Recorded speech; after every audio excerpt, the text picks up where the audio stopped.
Hola, buenas tardes, bienvenidas, bienvenidos a la mesa número 5 del Simposio de Bioética, titulada Riesgos, Precaución y Responsabilidad Colectiva ante la pandemia del COVID-19, la cual tendrá una duración de aproximadamente 2 horas. Y vamos a contar con la participación de Rosa Elena Pérez Flores con el tema la vigencia de las teorías sociológicas del riesgo social en la comprensión de algunos aspectos sobre la pandemia por COVID-19, seguido de Giovanni Algarra con el tema Sindemia, un análisis del COVID-19 basado en la vulnerabilidad. Después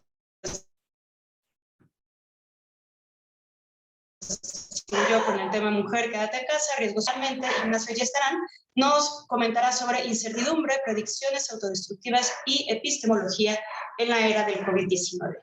Entonces, empezamos contigo, Elena, muchas gracias, y contamos con 20 minutitos cada uno. Gracias. La presentación, Fabiola, ¿ya se ve? Está en eso. Sí, ya se ve. Bien, bueno, trataré de adecuarme a los tiempos. Bueno, pues sí, para mí es un gusto estar con todas y todos ustedes en esta nuestra mesa 5 del Simposio de Bioética. Y bueno, saludo a mis compañeros y compañeras del proyecto PAPIT, Estudios de Ciencia, Tecnología y Sociedad para el Análisis de Riesgo. Y pues bueno, agradezco mucho la invitación, ¿no? Para poder presentar aquí el día de hoy. Y bueno, yo soy Rosa Elena Pérez, soy estudiante del doctorado en Sociología en la Universidad Autónoma Metropolitana Azcapotzalco. Mis líneas de investigación, bueno, versan sobre sociología de la ciencia, sociología ambiental, sociología rural y ecología política.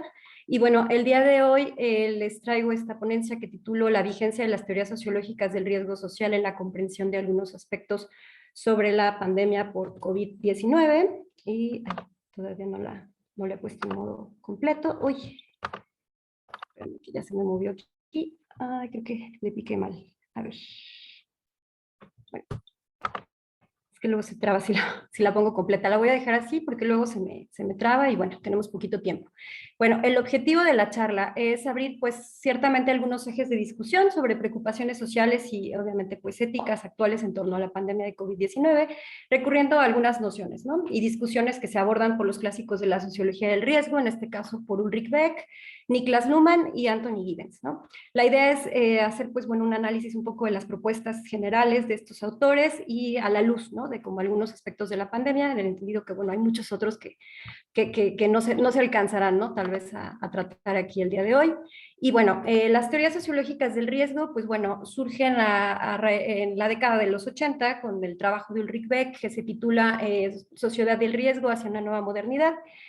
Por ahí del 1986 sale este libro y pues bueno, Beck básicamente hace todo un análisis, un diagnóstico de lo que es esta modernidad tardía o segunda modernidad, como se le llamará en las teorías sobre el riesgo, donde básicamente, pues bueno, se hace un manifiesto, ¿no? Digamos, como muy importante, que es que ya se pasa, ¿no? Y en clara alusión incluso a las teorías marxistas de que ya estamos en una sociedad donde ya no tenemos que estar discutiendo el reparto o nada más, ¿no? El reparto desigual de las riquezas, sino que ya hemos pasado a otro umbral donde estamos discutiendo ya el reparto desigual, pero pues de los riesgos sociales, ¿no?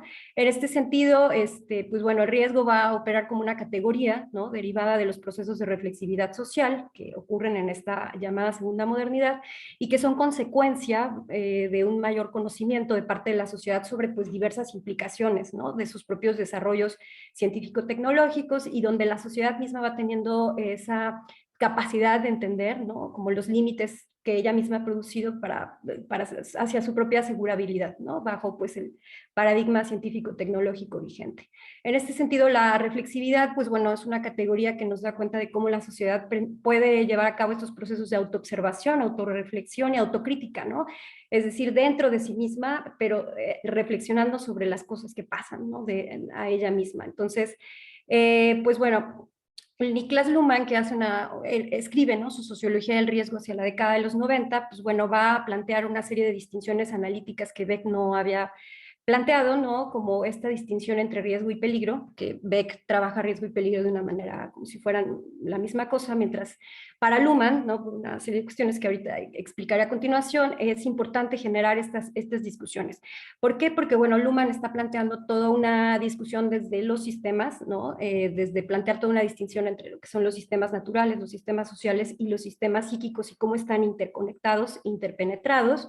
Y pues bueno, para él, pues todos estos sistemas en la modernidad, ¿no? Los sistemas sociales particularmente, pues se encuentran altamente diferenciados, altamente especializados, y bueno, pues cada uno de estos sistemas, ¿no? Sociales, como son la religión, la ciencia, la cultura, la política, la economía, están en una constante complejización, ¿no? Interna, pero al mismo tiempo generan toda una serie de observaciones de segundo orden entre sí, ¿no? Entre todos estos sistemas están constantemente observando, ¿no?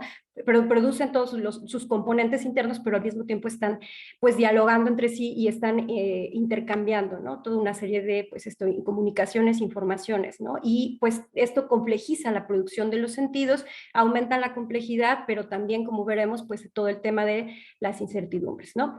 Entonces, este fenómeno de contingencia múltiple, como lo llama Luhmann, pues ofrece diferentes perspectivas a diferentes observadores dentro de estos sistemas, ¿no? Algo que complejiza mucho cuando empiezan a ocurrir temas como esto de los riesgos, ¿no? Asociados al tema de la pandemia, como veremos. Y pues bueno, básicamente esta distinción que Luhmann hace entre riesgo y peligro, pues él asume que los riesgos, ¿no? Son derivados de ciertas decisiones que se toman en el presente por ciertos agentes, ¿no? Pertenecientes a ciertos sistemas sociales que no van a vivenciar directamente, ¿no? Las consecuencias de esta toma de decisiones. Mientras el peligro tiene que ver con, de manera selectiva, va a afectar a ciertos grupos sociales de maneras muy distintas, ¿no? Entonces va a operar, digamos, como un producto de todas estas decisiones, pero al mismo tiempo se va a complejizar a la hora de que se expande por distintos sistemas sociales, ¿no? En este sentido, pues algo que es tenido como lo mismo, ¿no? Por distintos observadores, en este caso, pues bueno, cuando surge la pandemia, pues va a generar al mismo tiempo diferentes informaciones muy diversas entre los distintos sistemas, ¿no? O sea, es importante tener clara esta noción justamente para entender cómo una cosa es el riesgo y justamente cómo se complejiza a la hora de que ya se están vivenciando como tales, ¿no? Los peligros o las afectaciones o daños sistemáticos. Entonces, bueno, parto como de este abordaje un poco teórico y bueno, comienzo aquí por... Ay, ya se trabó. A ver si me deja cambiar de diapositiva. Ya. Sí, bueno, pues justamente teniendo en claro todas estas construcciones como teóricas, pues bueno, nos trasladamos ya a cómo surge, ¿no? Cuando empieza a tomar lugar la conciencia sobre el hecho de la pandemia, pues bueno, lo primero que se asume, ¿no? Pues no solo desde los sistemas sociales, sino también pues desde los grupos sociales, desde la sociedad misma, desde los agentes, pues es intentar comprender, ¿no? Cuáles son estas fuentes de causalidad, porque pues bueno, cuando hacia finales de 2019, ¿no? Que empiezan a surgir toda una serie de informaciones, ¿no? Que además al mismo tiempo se ven como un tanto, o se leen un poco sesgadas, o no se entiende muy bien cómo es que está surgiendo todo esto, pero se siente, ¿no? Simplemente como este proceso apocalíptico que va llegando de manera además desigual hacia las distintas sociedades, pues bueno, va emergiendo o va procurando toda una serie de explicaciones o de formas, ¿no? Que desde los sistemas sociales tratan de aprender o de comprender toda esta complejidad, ¿no? Y pues bueno, surgen dos fuentes, ¿no? Primarias para tratar de entender cuál es esta causalidad de la pandemia. La primera, pues que tiene que ver con esta, o que empieza a entenderse como parte, ¿no? De cómo estos sistemas sociales mismos, ¿no? Cosas que ya hemos estado discutiendo dentro de otras mesas también, o sea, cómo los propios sistemas sociales han generado, ¿no? Toda una serie de daños sistemáticos hacia pues la naturaleza, ¿no? Todos estos procesos de zoonosis, la pérdida de hábitat natural para muchas especies, ¿no? Cuando empiezan todas estas discusiones de, pues, los murciélagos, de las diversas pandemias que incluso podrían aquejarnos en el futuro, ¿no? Y empieza todo este análisis como más de tipo sistémico, que empieza incluso a cuestionar, pues, la gobernanza eficaz sobre los riesgos que pueden llevar a cabo los gobiernos ante un hecho que claramente rebasa, ¿no? La posibilidad de construir certezas acerca de los posibles efectos, ¿no? Y otro orden de causalidad, ¿no?, que se le atribuye y que posteriormente pues va a tener efectos sociales, es que esta pandemia es provocada por sujetos o intereses específicos, ¿no?, que tienen nombre y apellido y que llámese gobiernos, farmacéuticas, ¿no?, científicos, empieza a emerger como esta forma de explicarla, ¿no? Y en ese sentido, pues la ciencia emerge como un foco de sospecha, ¿no? Y bueno, toda esta noción del riesgo, ¿no?, lo que nos va a servir como un potencial, digamos, analítico, porque va a delimitar una serie de órdenes de problemas, ¿no?, que frente a la pandemia resultan relevantes, ¿no?, en términos teóricos y que nos permiten pensar una serie de elementos, porque, pues bueno, desde la teoría de Ulrich Beck, él dice, ¿no?, tenemos que entender la conciencia sobre el riesgo, ¿no?, que vamos construyendo en esta segunda modernidad a partir de tres elementos, ¿no?, que considero que tienen mucho que ver o que nos ayudan a entender ciertas partes de la pandemia, ¿no? Una de estos tres elementos, ¿no?, que están, digamos, delimitando nuestra conciencia sobre el riesgo, pues es, bueno, todo este rompimiento con el dualismo ontológico, ¿no?, sociedad-naturaleza, donde la naturaleza es entendida ya en su carácter híbrido, ¿no? Ya la naturaleza no puede pensarse como separada de lo social, pues ya se ha convertido, ¿no?, en un concepto abstracto, contradictorio y además político, ¿no? O sea, ya no podemos pensar a la naturaleza como separada de todos estos elementos sociales, porque pues es un espacio ciertamente intervenido, socializado, ocupado y también disputado, ¿no? Que es algo que creo que nos ha dejado también mucho, ¿no?, que ha evidenciado mucho todo este tema de pues lo que ha pasado con la pandemia, ¿no? Y bueno, cómo surgen diferentes mediatizaciones, ¿no?, de las conceptualizaciones acerca del papel que tiene la naturaleza en todo esto, cómo nosotros hemos también contribuido, ¿no?, con a afectarla, a modificarla, ¿no?, y todo esto, pero al mismo tiempo, pues todo esto genera toda una serie de informacionalizaciones y construcciones y atribuciones causales, ¿no?, que nos llevan hacia pues, la incertidumbre, porque realmente conocemos o tenemos la conciencia de que conocemos poco acerca realmente de dónde viene, de cómo se origina, de cómo podríamos controlar incluso pandemias futuras, ¿no? Entonces, pues bueno, la naturaleza en este sentido, todas las atribuciones que podemos hacerle a ella, pues se complejizan ciertamente, ¿no? Y esto pues tiene que ver con todo esto que la sociología del riesgo nos plantea, que pues, son todos estos retos globales, presentes y futuros, que van a tener además pues consecuencias locales. Siempre vamos a estar con esta tensión entre lo global y lo local, ¿no? Que justamente nos va a dar pues muchas vetas pues justo de análisis, pero también pues una serie de problemas, ¿no? Entonces, bueno, un segundo elemento que estaría como constituyendo esta conciencia sobre el riesgo en la segunda modernidad es pues la crisis de confianza en los sistemas expertos, que creo que lo estamos viendo muy claramente ahora, ¿no? Y que tiene que ver justamente con toda esta incapacidad que tenemos desde los sistemas sociales para prever todos los riesgos y sobre todo, para controlar toda la incertidumbre que emerge y que es muy diferenciada, ¿no?, entre cada uno de los espacios sociales donde se está vivenciando el peligro, ¿no? Entonces vemos todas estas tensiones entre la ignorancia, ¿no?, la indeterminación y también, o sea, toda una serie de procesos ambivalentes, ¿no? Esta ambivalencia donde pues coexiste todos estos procesos de acoplamiento, pero al mismo tiempo de resistencias, ¿no?, para poder no solo procesar todo lo que implica la pandemia, sino a nivel cotidiano enfrentarla, ¿no? Entonces, pues bueno, toda esta crisis de confianza en los sistemas expertos que ya no nos están ofreciendo una respuesta, ¿no?, total, ni articulada, ni, o sea, la gente lo recibe como de una manera muy difusa, ¿no? Socialmente, pues hay mucha confusión y lo que empieza a pasar es que pues hay disputas en el espacio público por la racionalidad misma de los riesgos, ¿no? Ya no solamente por el origen de la pandemia, sino por todo lo que va pasando después, en términos, por ejemplo, de los confinamientos, ¿no? Todos estos discursos que empiezan a surgir acerca de qué es mejor, o sea, qué estrategias serían mejor, contradecir a los gobiernos, o sea, emerge toda una pluralidad de agentes sociales que empiezan a poner en tela de juicio esto, ¿no?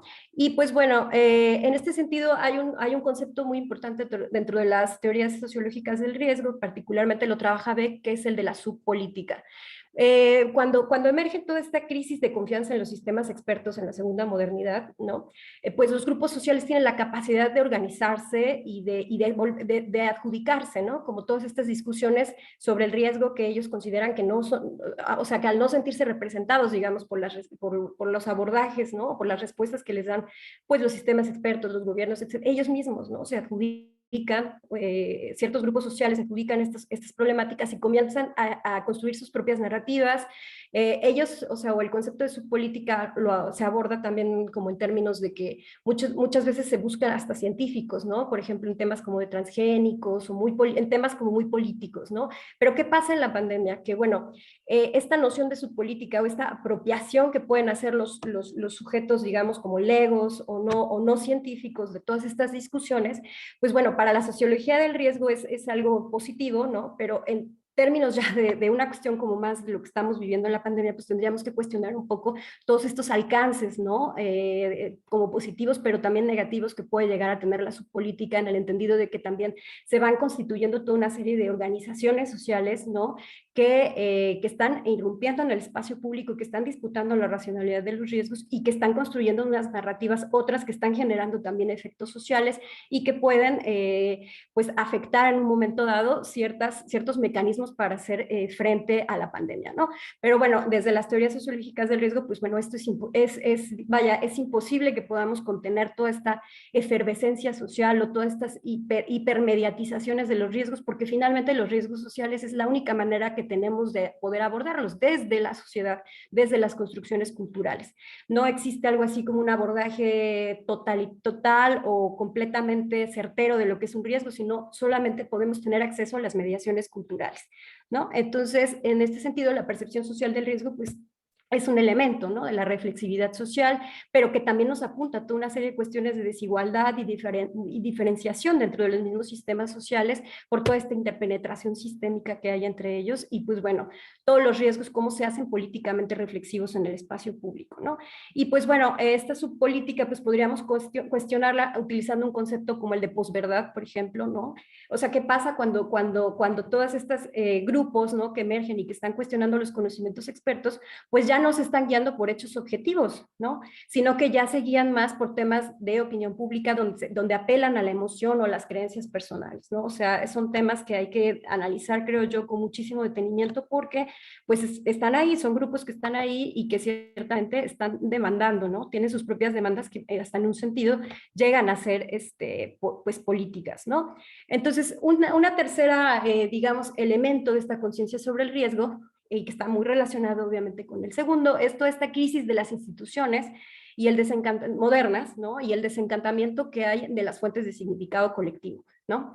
Que justamente tiene que ver con esto, ¿no? Cómo la sociedad, ¿no? Ciertos estratos de la sociedad van a buscar otro tipo, al no sentirse representados o incluso al sentirse violentados en ciertos aspectos, ¿no? De su vida cotidiana o de cómo todo esto afecta, ¿no? De diferentes formas, pues van a buscar muchas veces, ¿no? Otro tipo de explicaciones, ¿no? Que además tienen que ver, pues, con otros elementos, ¿no? Ya como a lo mejor hasta más morales, ¿no? A lo mejor con otro tipo de referentes, ¿no? Que tenemos que analizar también mucho más detenidamente para entender cómo se construyen todas esas atribuciones hacia el riesgo, ¿no? Y entonces, bueno, justamente cómo esto va generando procesos de individualización, ¿no? Que individualización dentro de las teorías del riesgo no se entiende como proceso de atomización, ¿no? Como las teorías sociológicas, digamos, como más modernas. Aquí más bien se entendería como esa capacidad que tienen los individuos de organizarse en pequeñas colectividades para buscar sus propias respuestas o sus propias formas de encarar estos procesos de riesgo, ¿no? Y sobre todo de peligro, porque ellos ya están vivenciando estos peligros y se sienten, como digo, afectados de manera desigual, ¿no? Y diferenciada. Y pues bueno, esto genera toda una serie de dilemas éticos, bioéticos y políticos y ciertamente creo que vamos a continuar discutiendo, ¿no? Muchísimo de aquí para largo, no solo en la mesa, sino pues bueno, vienen muchas cosas, ¿no? Que se pueden seguir discutiendo aquí. Y esto porque justamente, si miramos todo esto desde toda la dinámica de los sistemas sociales, de la producción de complejidad y de la comunicación, ¿no? Que hay entre todos los sistemas para, digamos, abordar todo este tema de la pandemia, pues entendemos cómo cada sistema social va a establecer sus propias fijaciones temporales y va a ir seleccionando los riesgos, ¿no? O sea, tenemos, por ejemplo, a la OMS que pues está planteando su propia fijación temporal sobre la vacunación o ha estado anticipando, ¿no? El fin de la pandemia, pero pues ciertamente los sistemas políticos, los sistemas culturales, pues van a tener otro tipo de ritmos, ¿no? Los sistemas económicos. Entonces vemos cómo hay una hay una interpenetración entre lo que cada uno está pensando, pero al mismo tiempo pues cada uno decide o define lo que es un riesgo, lo que es un peligro desde sus propios horizontes, ¿no? Y pues bueno, vemos que justamente hay demasiadas condiciones sistémicas, ¿no? Posibles para poder prever o para poder generar un cálculo sobre los posibles riesgos que puede haber incluso pues a futuro, ¿no? Y entonces, pues vemos que todas estas evaluaciones del riesgo pues siempre se hacen bajo los contextos ya del peligro, ¿no? En el caso de lo que estamos experimentando ahora. Entonces, muchas de estas, digamos, evaluaciones que hacen los sujetos, digamos, o los grupos sociales, pues se expresan en muchas veces en protestas, ¿no? En la expresión o en el uso de muchas, digamos, mecanismos bueno, como de información de nuevas tecnologías, ¿no? Mucha difusión en redes sociales, ¿no? Muchos, como estos mecanismos comunicacionales, pues están empezando a generar toda una serie de representaciones sobre el peligro, ¿no? Sobre el peligro, sobre el riesgo, ¿no? Al momento de que se atribuyen responsabilidades que pueden o no tener un sustento, pero que, bueno, finalmente están alimentando ciertas percepciones diferenciadas de lo que es esta situación, ¿no? Y bueno, cómo se van generando símbolos, imágenes, imaginarios, narrativas, experiencias, ¿no? Que ciertamente tendríamos que, pues, analizar con mucho cuidado, ¿no? Y cómo se entreteje toda esta parte más como micro, como más subjetiva, ¿no? Con todo el tema de las respuestas institucionales, ¿no? Las construcciones socioculturales y el tema de la responsabilidad social, ¿no? O sea, cómo lo tendríamos aquí que pensar todas estas interrelaciones tan complejas. Entonces, para retomar ya en esta última parte de mi exposición a Giddens, ¿no? Bueno, Giddens plantea en su análisis sobre el riesgo, él analiza más la dimensión, digamos, como cognitiva, subjetiva, todo este tema de cómo se construyen las identidades, ¿no? Al interior de, bueno, cuando estamos discutiendo todas estas cuestiones sobre el riesgo, ¿no? Y entonces él lo hace a partir de discutir el tema de la seguridad ontológica, ¿no? Cómo los sujetos construimos nuestras certezas sobre el mundo, ¿no? Que nos rodea y las construimos, pues, con un referente sociocultural, pero sobre todo en nuestra cotidianidad, ¿no? Y como un evento disruptivo como como es el de la pandemia, que viene a romper, a trastocar muchas de estas seguridades ontológicas, pues bueno, hasta psicológicamente, pues viene a generar toda una serie de nuevas certezas y discursos, ¿no? Sobre la realidad social, sobre el cuerpo, sobre el cuidado, sobre muchas cosas, ¿no? Que se vienen a trastocar y va generando nuevas órdenes de subjetividad, ¿no? Donde la conciencia práctica, pues está todo el tiempo retroalimentando con el conocimiento experto y con las demandas propias que va a tener esta cotidianidad hacia, pues, la forma de vida de cada uno de los sujetos, ¿no? Entonces, yo pongo aquí como el ejemplo, ¿no? De cómo podemos aterrizar esta parte como más subjetiva a todo este tema de los movimientos negacionistas, ¿no? Que ya ayer hubo una mesa que trató este tema y se dijeron con muchas cosas muy interesantes, y justamente, ¿no? O sea, cómo estos movimientos negacionistas y opositores, ¿no? A todo el tema de las restricciones, a todo el tema bueno, ya lo sabemos, de las vacunas, de un montón de cosas, ¿no? Pues están a lo mejor erigiendo en una especie de identidades antisistema, ¿no? O sea, ¿por qué? Porque están cuestionando muchas cosas que no les van del sistema, ¿no? O sea, no solamente están cuestionando a la ciencia, sino cuestionan a los gobiernos, cuestionan un montón de cosas y las ponen en duda, ¿no? Y generan otro tipo de informaciones que digo, o sea, pueden llegar a ser pues muy peligrosas, pero es interesante observarlas, ¿no? O sea, porque muchas veces se podría pensar que además estas identidades antisistema pues están como por ahí en el espacio social un poco separadas, está uno por aquí, está otro por allá y se articulan con las redes sociales y más bien tendríamos también que analizar cómo estas identidades pues están constituyendo, configurando y pueden de una manera que pueden llegar a adquirir cierto poder, ¿no? O que pueden, pues por ejemplo como estamos viendo en Europa, ¿no? Ya juegan un papel, o sea, la semana que viene hay elecciones en Alemania, ¿no? Elecciones pues, federales, entonces hay un miedo muy fuerte porque estos grupos antivacunas, ¿no? Derechistas en su mayoría, pero que no son solo derechistas, que ahora también están jalando gente de izquierda, hippies, o sea, ¿cómo se pueden meter dentro de toda esta óptica de negacionismo, de oposición, y se empiezan a generar toda una serie de discursos, ¿no? Identitarios que los van articulando a ellos, ¿no? Como sujetos políticos, y pues bueno, también preguntarnos quién está moviendo todas estas cosas, ¿no? O sea, no son nada más personas, yo no lo vería simplemente como personas que están en la red como les digo, separadas y que, bueno, medio se mandan mensajes. O sea, yo veo que hay un poder ahí que está como creciendo socialmente y que se está articulando con otras fuerzas sociales que ciertamente ya estaban ahí, ¿no? O sea, el movimiento antivacunas no es nuevo, como, bueno, lo sabemos. Todas estas teorías conspiracionistas y demás, pues bueno, tampoco son nuevas, entonces pues tendríamos que estar tomando muy seriamente justamente quiénes son estas personas, ¿no? Y cómo también pueden estar llegando a generar pues una idea de que tienen sus propios expertos, ¿no? Su propia expertise que está defendiendo sus teorías y quién está metiendo dinero a todo esto, ¿no? Entonces tendríamos que, una óptica como la del riesgo, ¿no? Nos podría permitir justamente analizar como toda esta perspectiva más macro, ¿no? Más de los sistemas, más de la política, pero también hacia la parte más subjetiva, ¿no?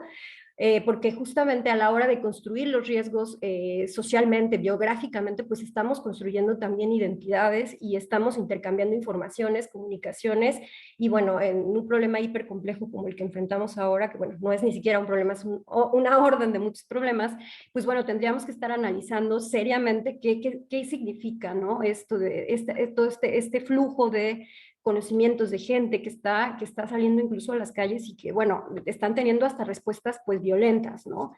En muchas partes, sobre todo en Europa, que lo digo, pero no necesariamente solo allá, ¿no? Yo creo que necesitaríamos estudiar mucho más todas pues estas cuestiones, ¿no? Y entonces, pues justamente las teorías del riesgo nos permiten, ¿no? Ir de estos hechos objetivos, ¿no? Y de las condiciones materiales en las que se produce el riesgo, pues justamente hacia las producciones discursivas y todo el orden de las mediaciones culturales, ¿no? Entonces, tienen un potencial, digamos, como analítico para permitirnos ver varios órdenes de ideas, ¿no?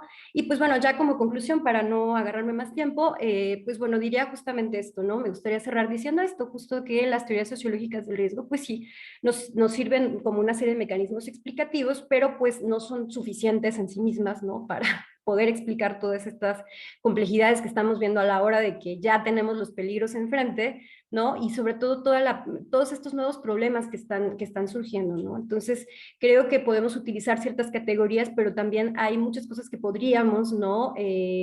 Llevarnos para, pues, digamos, ampliar, ¿no? O cuestionar incluso ciertas perspectivas, ciertos abordajes, y bueno, hay mucho potencial aquí para trabajar, ¿no?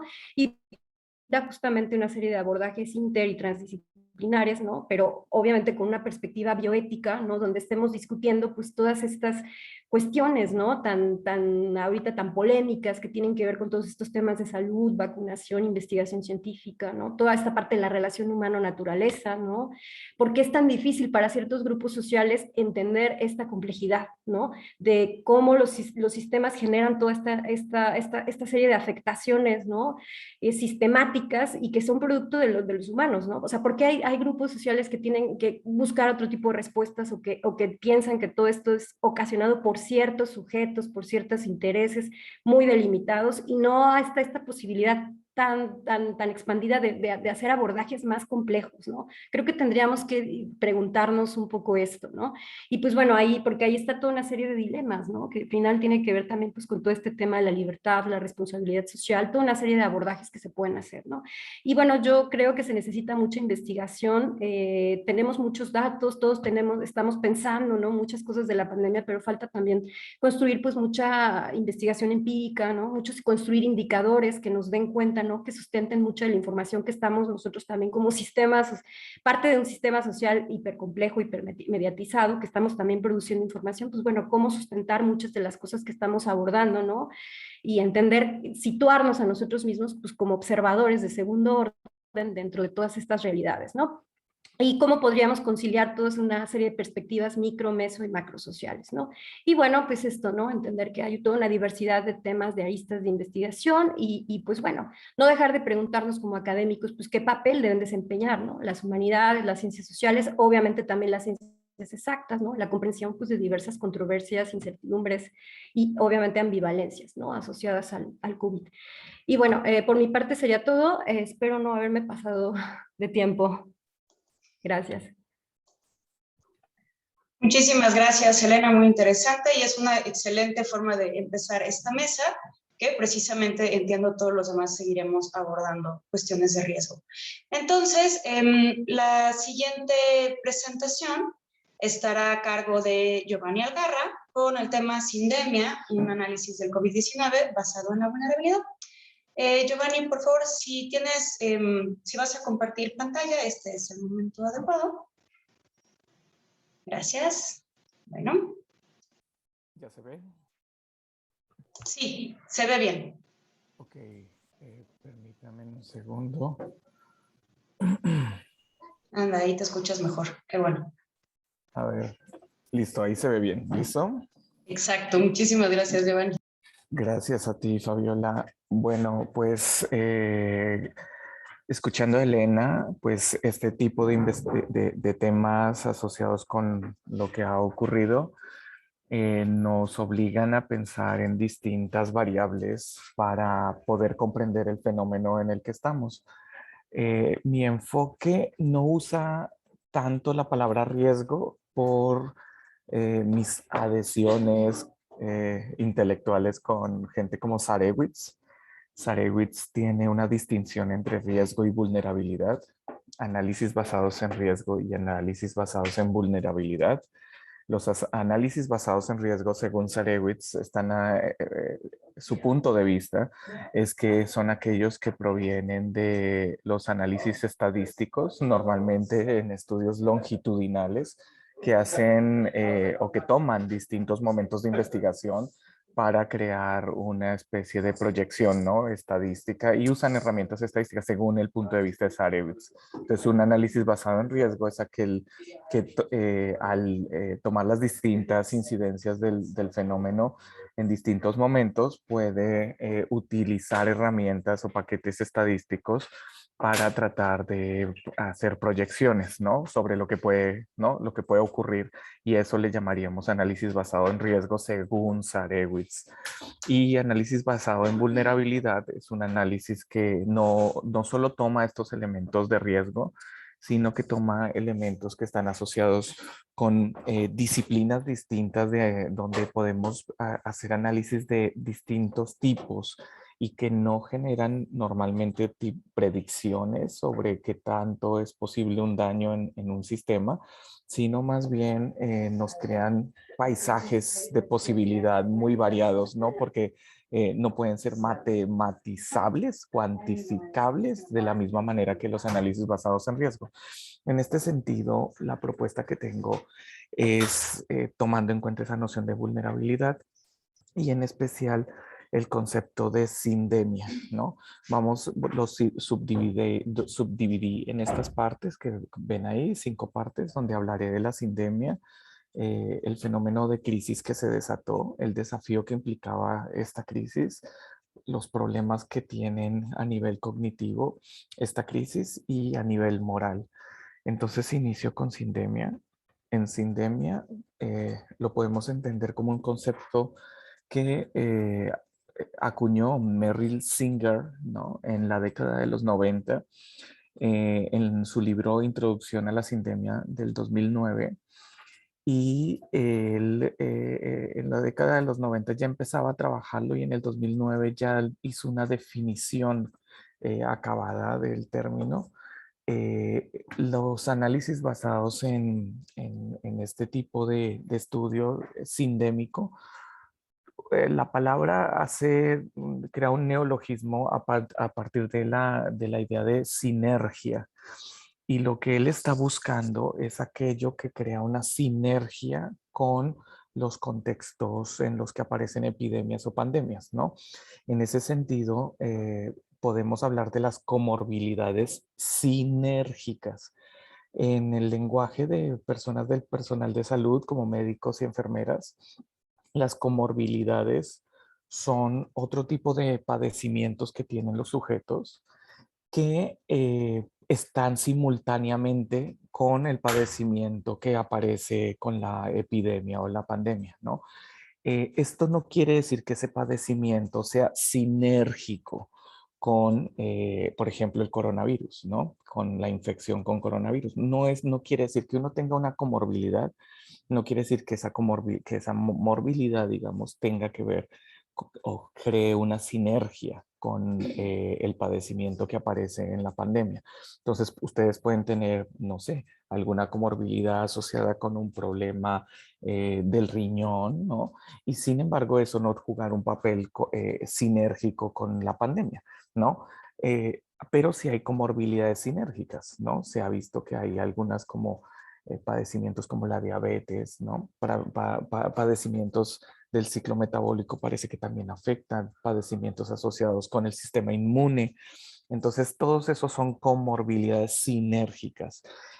¿Qué es lo interesante de este análisis de sindemia? Que cuando nosotros hacemos un estudio de, por ejemplo, cómo le fue a México frente a Estados Unidos, frente a Canadá, frente a Perú, frente a Colombia, en relación con el manejo de la pandemia, lo que ponen son estadísticas de mortalidad, índices de mortalidad. Entonces dicen, en México han muerto tantas personas y en Perú tantas, y entonces México hizo peor las cosas que en Perú, porque miren la cantidad de muertos que tienen, pueden hacerlo más específico por digamos, la cantidad total de habitantes que hay en el país o por cuántos hay en un estado. Pero la cuestión aquí es que no se toma en cuenta que México tiene otras morbilidades sindémicas, que cuando entra la pandemia pueden recrudecer las situaciones en términos de morbimortalidad que aparecen con la pandemia. Así que no tiene que ver solo la mortalidad con el incidente pandémico, sino con varios aspectos sindémicos como las comorbilidades sindémicas, ¿no? En ese sentido, es importante tener en cuenta que no podemos hacer un análisis o no deberíamos hacer un análisis comparativo en cómo desarrollaron España o Alemania o México sus actividades en relación con la pandemia sin perder de vista o perdiendo de vista el tema de las comorbilidades endémicas, ¿no? Cada país tiene un conjunto de comorbilidades específicas y eso hace que la morbimortalidad sea de cierto tipo dependiendo de esas comorbilidades. Entonces, cuando se hacen estos análisis, se cree que solo la cantidad de muertos de una población por la pandemia solamente tiene que ver con el mal manejo de la pandemia o el buen manejo de la pandemia. Entonces, este análisis muestra los diferentes aspectos que hacen que la pandemia pueda recrudecerse o ser muchísimo más ligera para esa sociedad, dependiendo de esos aspectos. Uno de ellos ya lo dije, comorbilidades, otros son aspectos culturales asociados con, por ejemplo, el tema de percepción de la salud y la enfermedad y los cuidados. Uno de los grandes temas de filosofía de la medicina es cómo se conceptualiza la salud y la enfermedad en los distintos grupos poblacionales.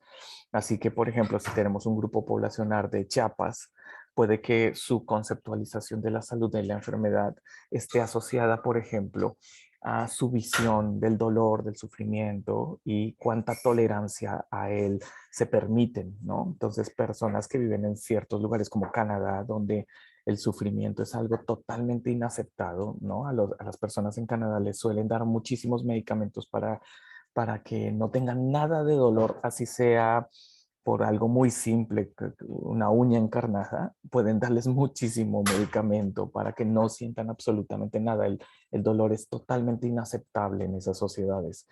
En cambio, en otras sociedades el dolor es algo que uno debe tolerar hasta cierto punto, en el que todavía no deberían entrar medicamentos ni ningún tipo de cuidados. Y de hecho, la valía de ciertas personas es cuánto dolor aguantan. Y esto puede jugar a favor o en contra en relación con la pandemia, ¿no? Entonces, las visiones de salud y enfermedad, de cuándo yo debo sentirme enfermo y cuándo todavía ser saludable aunque sienta dolor, es uno de los temas que es interesante en estos análisis de lo sindémico. Otro de los asuntos interesantes a tener en cuenta es el de las medicinas alternativas y tradicionales. En muchas sociedades es común que las personas busquen medicinas alternativas y tradicionales y que tengan, digamos, una inclinación mayor hacia ese tipo de medicinas que hacia la medicina alópata, ¿no? Entonces, en ese sentido, las medicinas alternativas pueden jugar en favor o en contra en el tema de la pandemia, porque si son, digamos, medicinas que no en ningún sentido ayudan al paciente a mejorar su condición, esa inclinación puede ser letal. Pero si todo lo contrario, esas medicinas alternativas ayudan a la persona, entonces esa población podría tener una ventaja. Pero eso también depende de qué medicinas alternativas y tradicionales hay en esa estructura social y pueden variar de comunidad en comunidad, ¿no? Algunas han desarrollado medicinas alternativas y tradicionales muy eficaces, otros no tanto o se han ido perdiendo. México tiene el problema de que mucha de su medicina alternativa y tradicional fue fracturada por la conquista, ¿no? Entonces ahora entidades como Chapingo, como algunas otras instituciones están tratando de recobrar todo ese conocimiento tradicional, pero digamos que está roto, hay partes que no ensamblan bien. En cambio, otros sistemas que lo tienen, digamos, más protegido, como el chino, esa medicina alternativa y tradicional es muchísimo más sofisticada y mucho más estructurada desde sus enfoques conectados con sus creencias religiosas, a pesar de tanta revolución cultural y saltos adelante y cosas maoístas y guardias rojos, las medicinas alternativas y tradicionales en China fueron protegidas y fueron consideradas por muchos como un valor que debía guardarse, cultivarse, protegerse. Y uno puede encontrar la herbolaria china y otras prácticas como algo bastante efectivo, interesante para este tipo de padecimientos.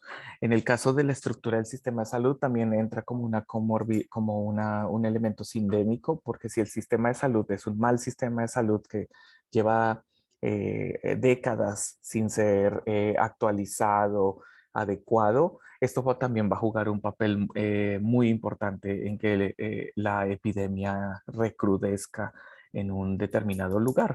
Entonces, esto, así lo que les estoy mostrando es que para entender por qué una epidemia o una pandemia se dio de cierta manera en un lugar determinado, todos estos elementos son variables a tener en cuenta.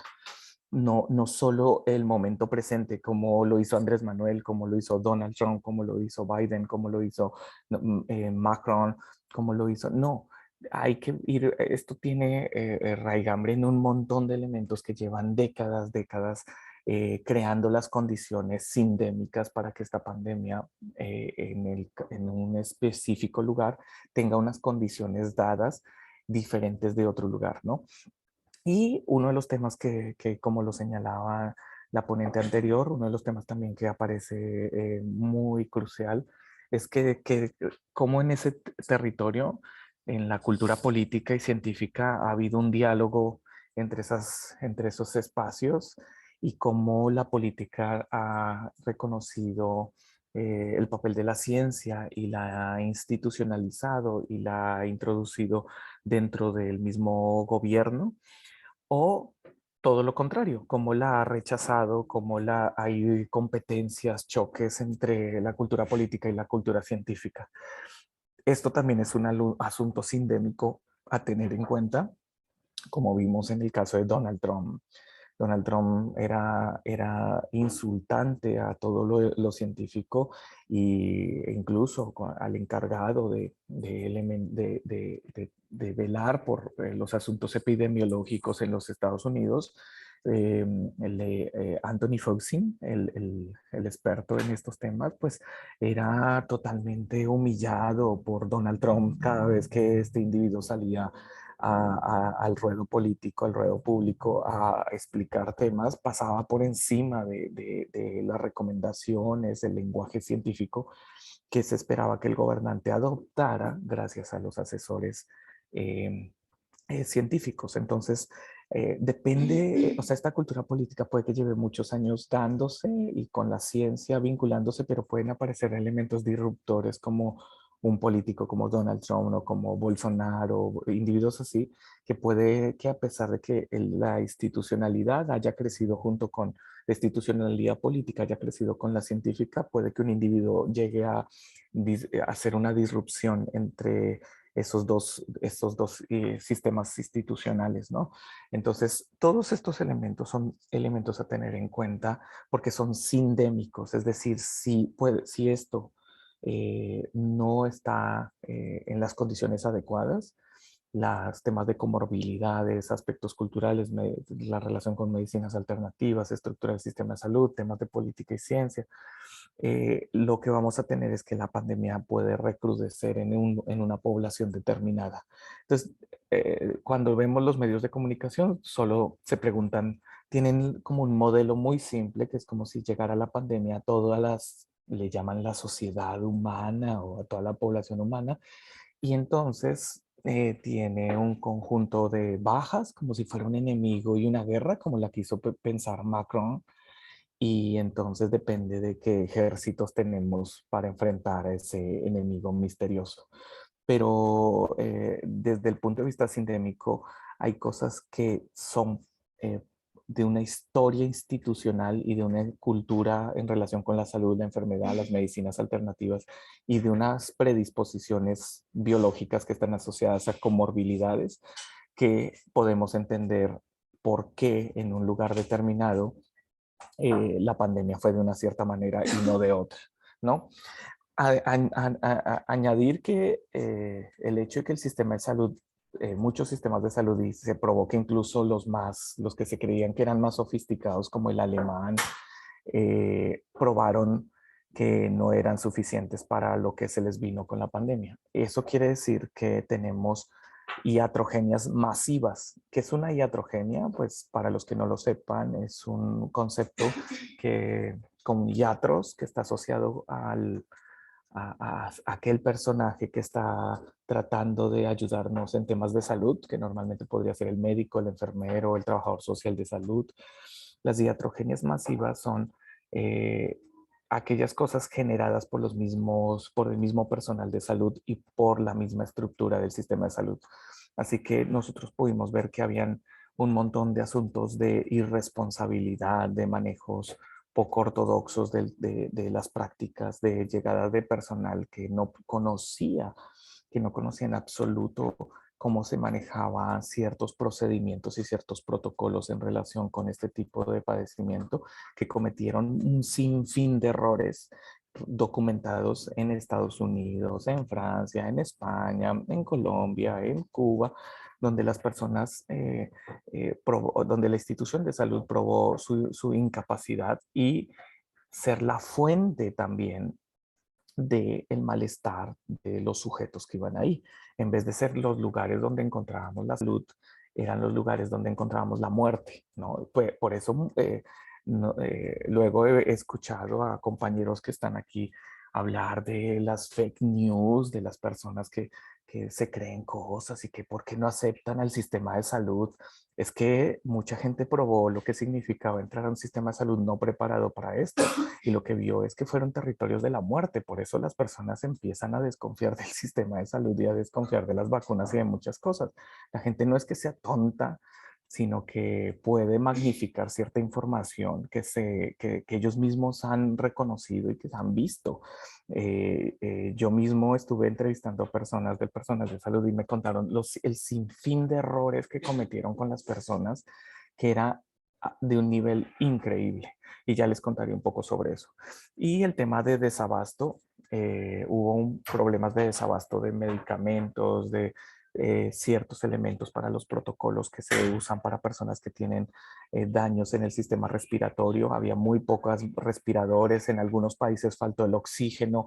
Todo esto creó una idea de que el sistema de salud era un sistema muy, muy vulnerable, muy irresponsable. Llegó a pensarse que esto era producto de una profunda irresponsabilidad y es probable que así fuera. Y esto creó una profunda incertidumbre sobre la enfermedad y el tratamiento adecuado, ¿no? Esto con respecto a la sindemia.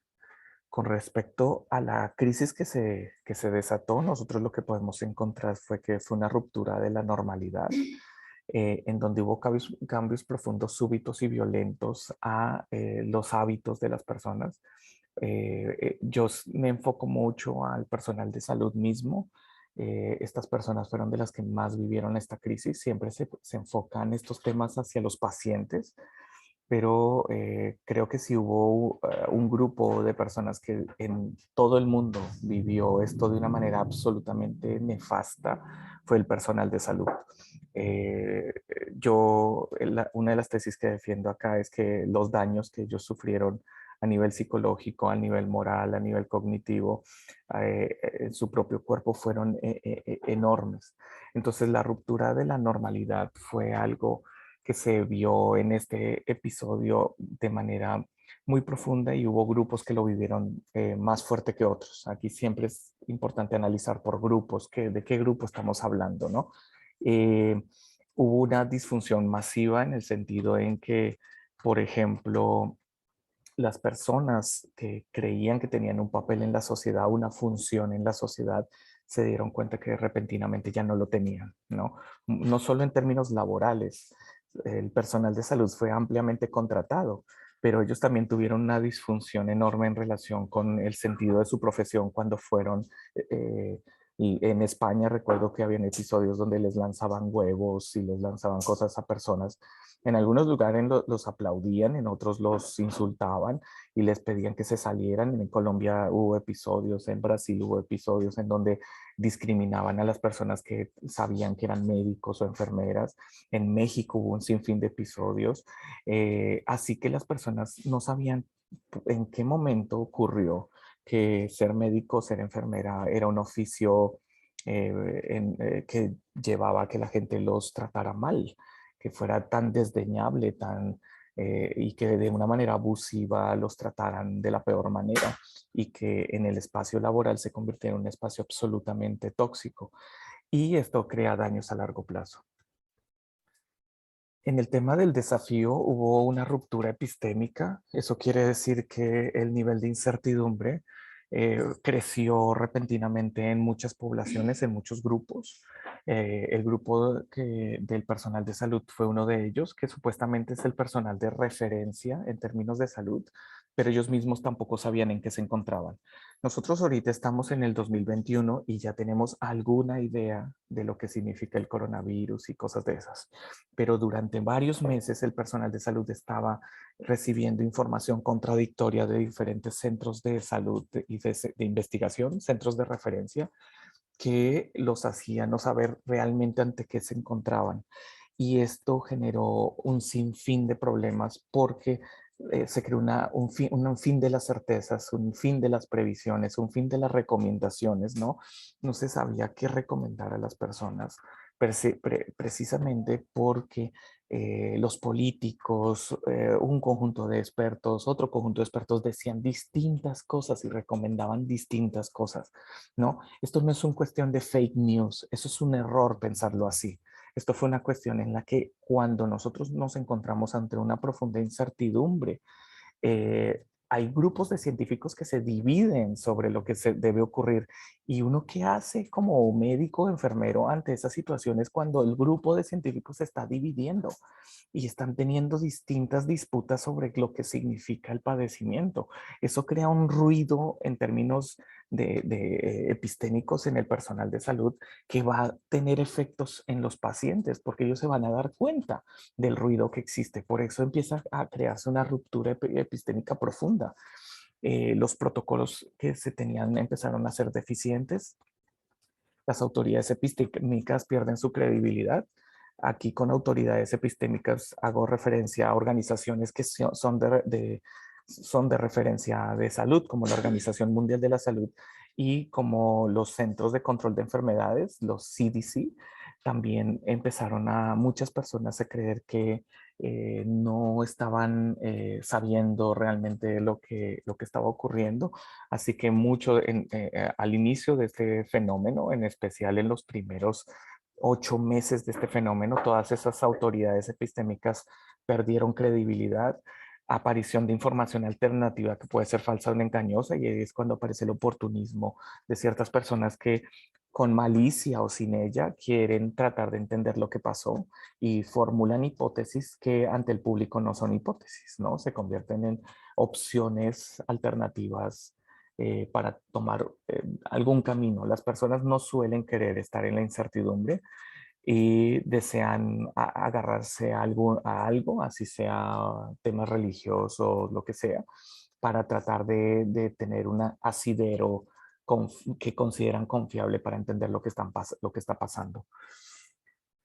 Se crea un conflicto y una deriva, ¿no? Esto fue derivando en un fin de los acuerdos en relación con incluso ciencia y política, grupos científicos entre sí, hubo choques muy fuertes entre ellos, hubo choques con las farmacéuticas. Ahorita pareciera todo armónico, pero en los primeros 8 meses esto fue un choque también en la manera en que se entendía incluso las soluciones.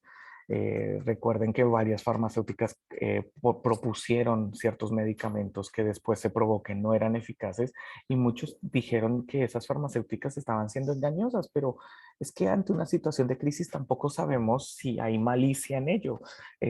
Ciertos medicamentos habían probado ser buenos en ciertas situaciones, en especial con el SARS-CoV-1, y pues bueno, ellos querían proponerlas como opciones para el 2, y eso no quiere decir que lo hicieran con saña. Esta idea de siempre ver a las farmacéuticas como maliciosas tampoco, bueno, tampoco ayuda en relación con estos análisis, ¿no? Eso es tomar un partido en muchos casos sin mucha evidencia. En el caso de la escalada de la crisis y el conflicto, esto llevó a situaciones en las cuales, de hecho, uno podría pensar que si alguien como Donald Trump perdió las elecciones presidenciales, el factor que cambió su destino fue la pandemia. Algunos analistas han planteado eso, y tiene que ver con esa escalada de la crisis que llegó a un punto en el que una de las imágenes más conocidas de Donald Trump y que queda para la posteridad de la historia de los Estados Unidos es cuando supuestamente él estuvo enfermo de COVID-19 y llega a la Casa Blanca y se quita el cubrebocas y lo levanta, ¿no? Como un gesto de, no sé, de libertad o qué sé yo, y todos aplauden en ese momento, ¿no? Es como el gesto de la ignorancia completa del presidente frente a las recomendaciones de los científicos. Eso escala la crisis en los acuerdos entre ciencia y política y el acuerdo que hay o el contrato social que hay con todo el público. Las Miguel, personas. perdón que te Sí, interrumpa, sí. pero si pudieras terminar en los siguientes 2 minutos, te lo voy a agradecer, Sí, porque yo gracias.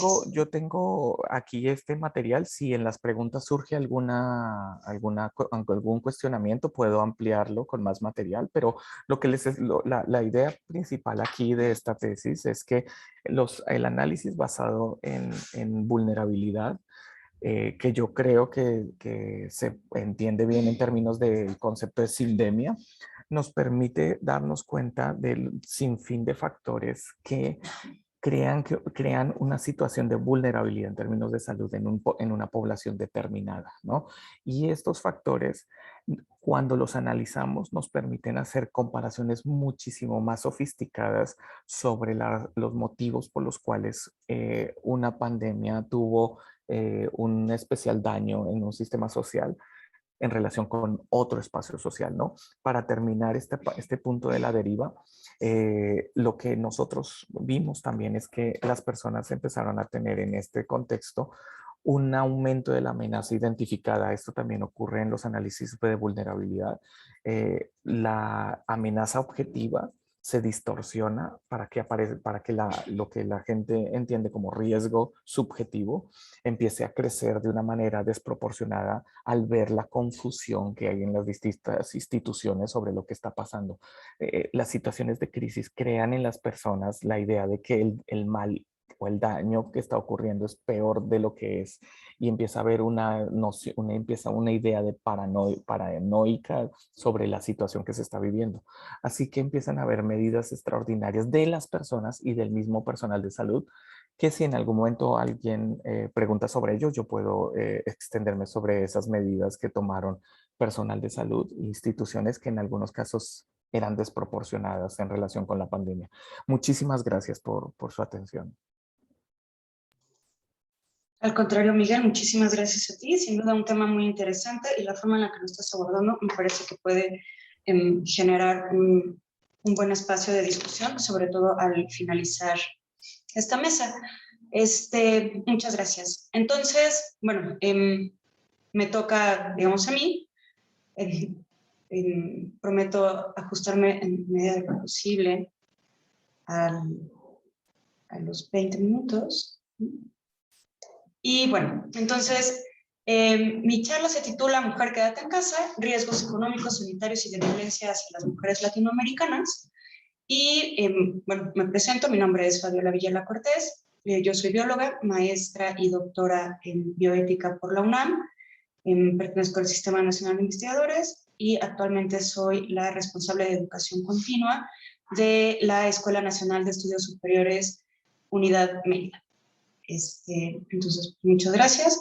Y yo no tengo una presentación, disculpen, sobre todo porque lo que tengo son un montón de ideas y de datos que me gustaría compartir con ustedes. Entonces, bien, voy a empezar diciendo que a todos nos dijeron, quédate en casa, ¿no? Es más, así se denominó la Jornada Nacional de Sana Distancia que inició en marzo del 2020 en México. Pero ¿en qué casa, no? ¿Cómo quedarse en ella y por cuánto tiempo? Fueron algunas de las preguntas que en ese momento no tenían respuesta, pero sí, como veremos, repercusiones. Primero, como bien señala Rodríguez Pedraza, esta campaña se basa en asumir que las personas cuentan o contaban con una casa en la cual permanecer para evitar contagiarse de la enfermedad y contar con los recursos suficientes para atender las necesidades básicas, esto es, comida, agua potable, electricidad, etc.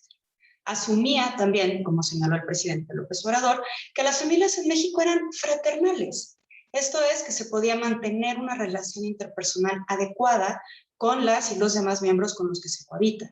Asumía también que se contaba con un trabajo que se podía realizar en casa y que para ello se contaba con la infraestructura necesaria para realizarlo, esto es, desde el servicio de luz, pasando por servicio de internet, computadora o dispositivos móviles adecuados y, por supuesto, contar con conocimientos y habilidades para el empleo de plataformas digitales. Idealmente, incluso, contar con seguridad social. Y, por supuesto, con ahorros económicos en caso de que el confinamiento se extendiera más de 3 semanas. Nos dijeron quédate en casa, pensando que con esto estaríamos mejor, incluso quizá que estaríamos a salvo.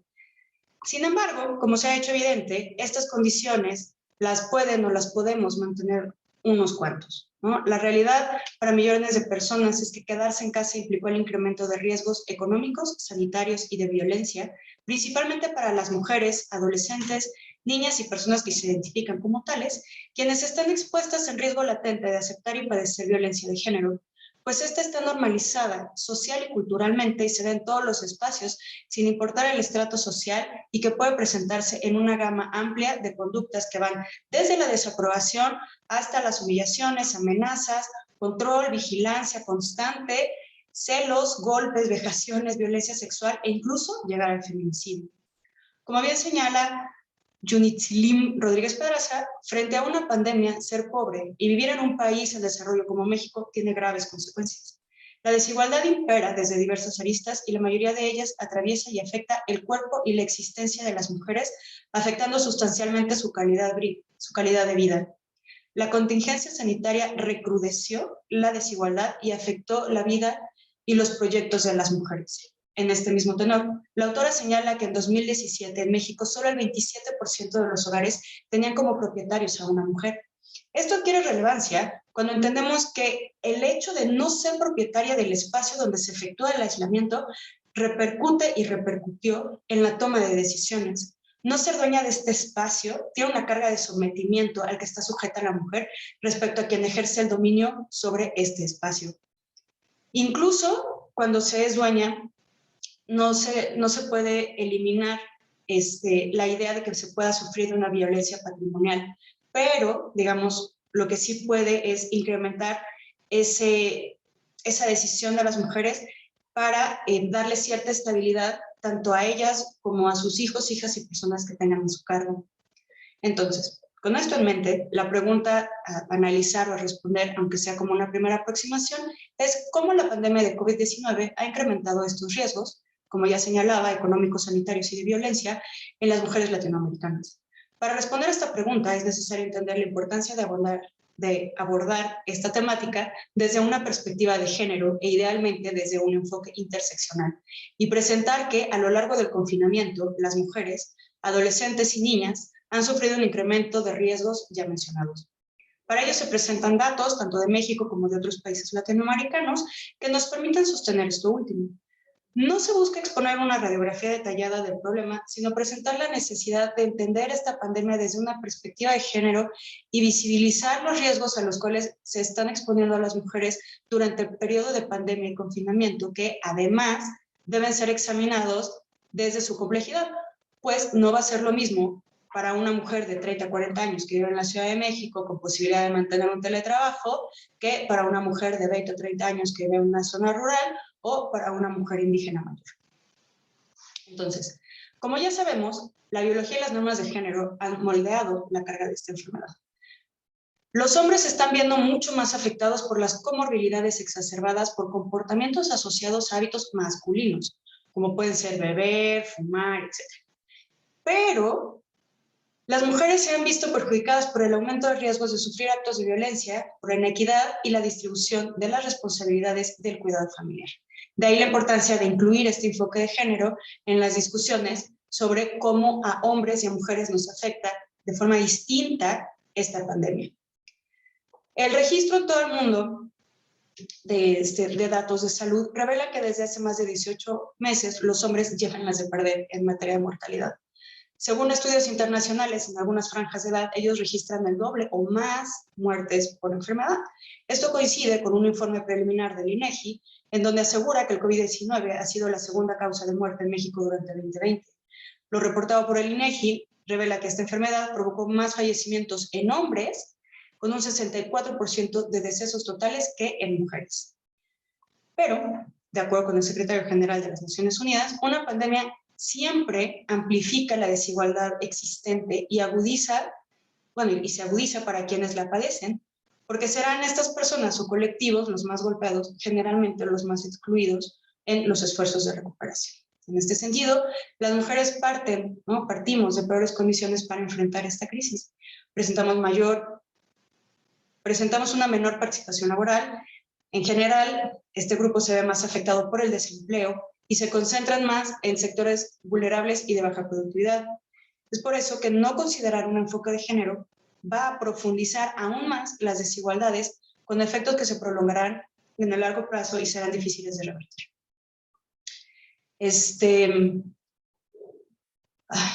Lo anterior refuerza la idea de que para contar con una sociedad más justa e inclusiva es necesario que en esta pandemia sean consideradas las necesidades físicas, culturales, sanitarias y de seguridad en forma diferenciada para hombres y mujeres, lo que puede convertirse también en una oportunidad de comprender mejor las relaciones sociales desde una perspectiva interseccional.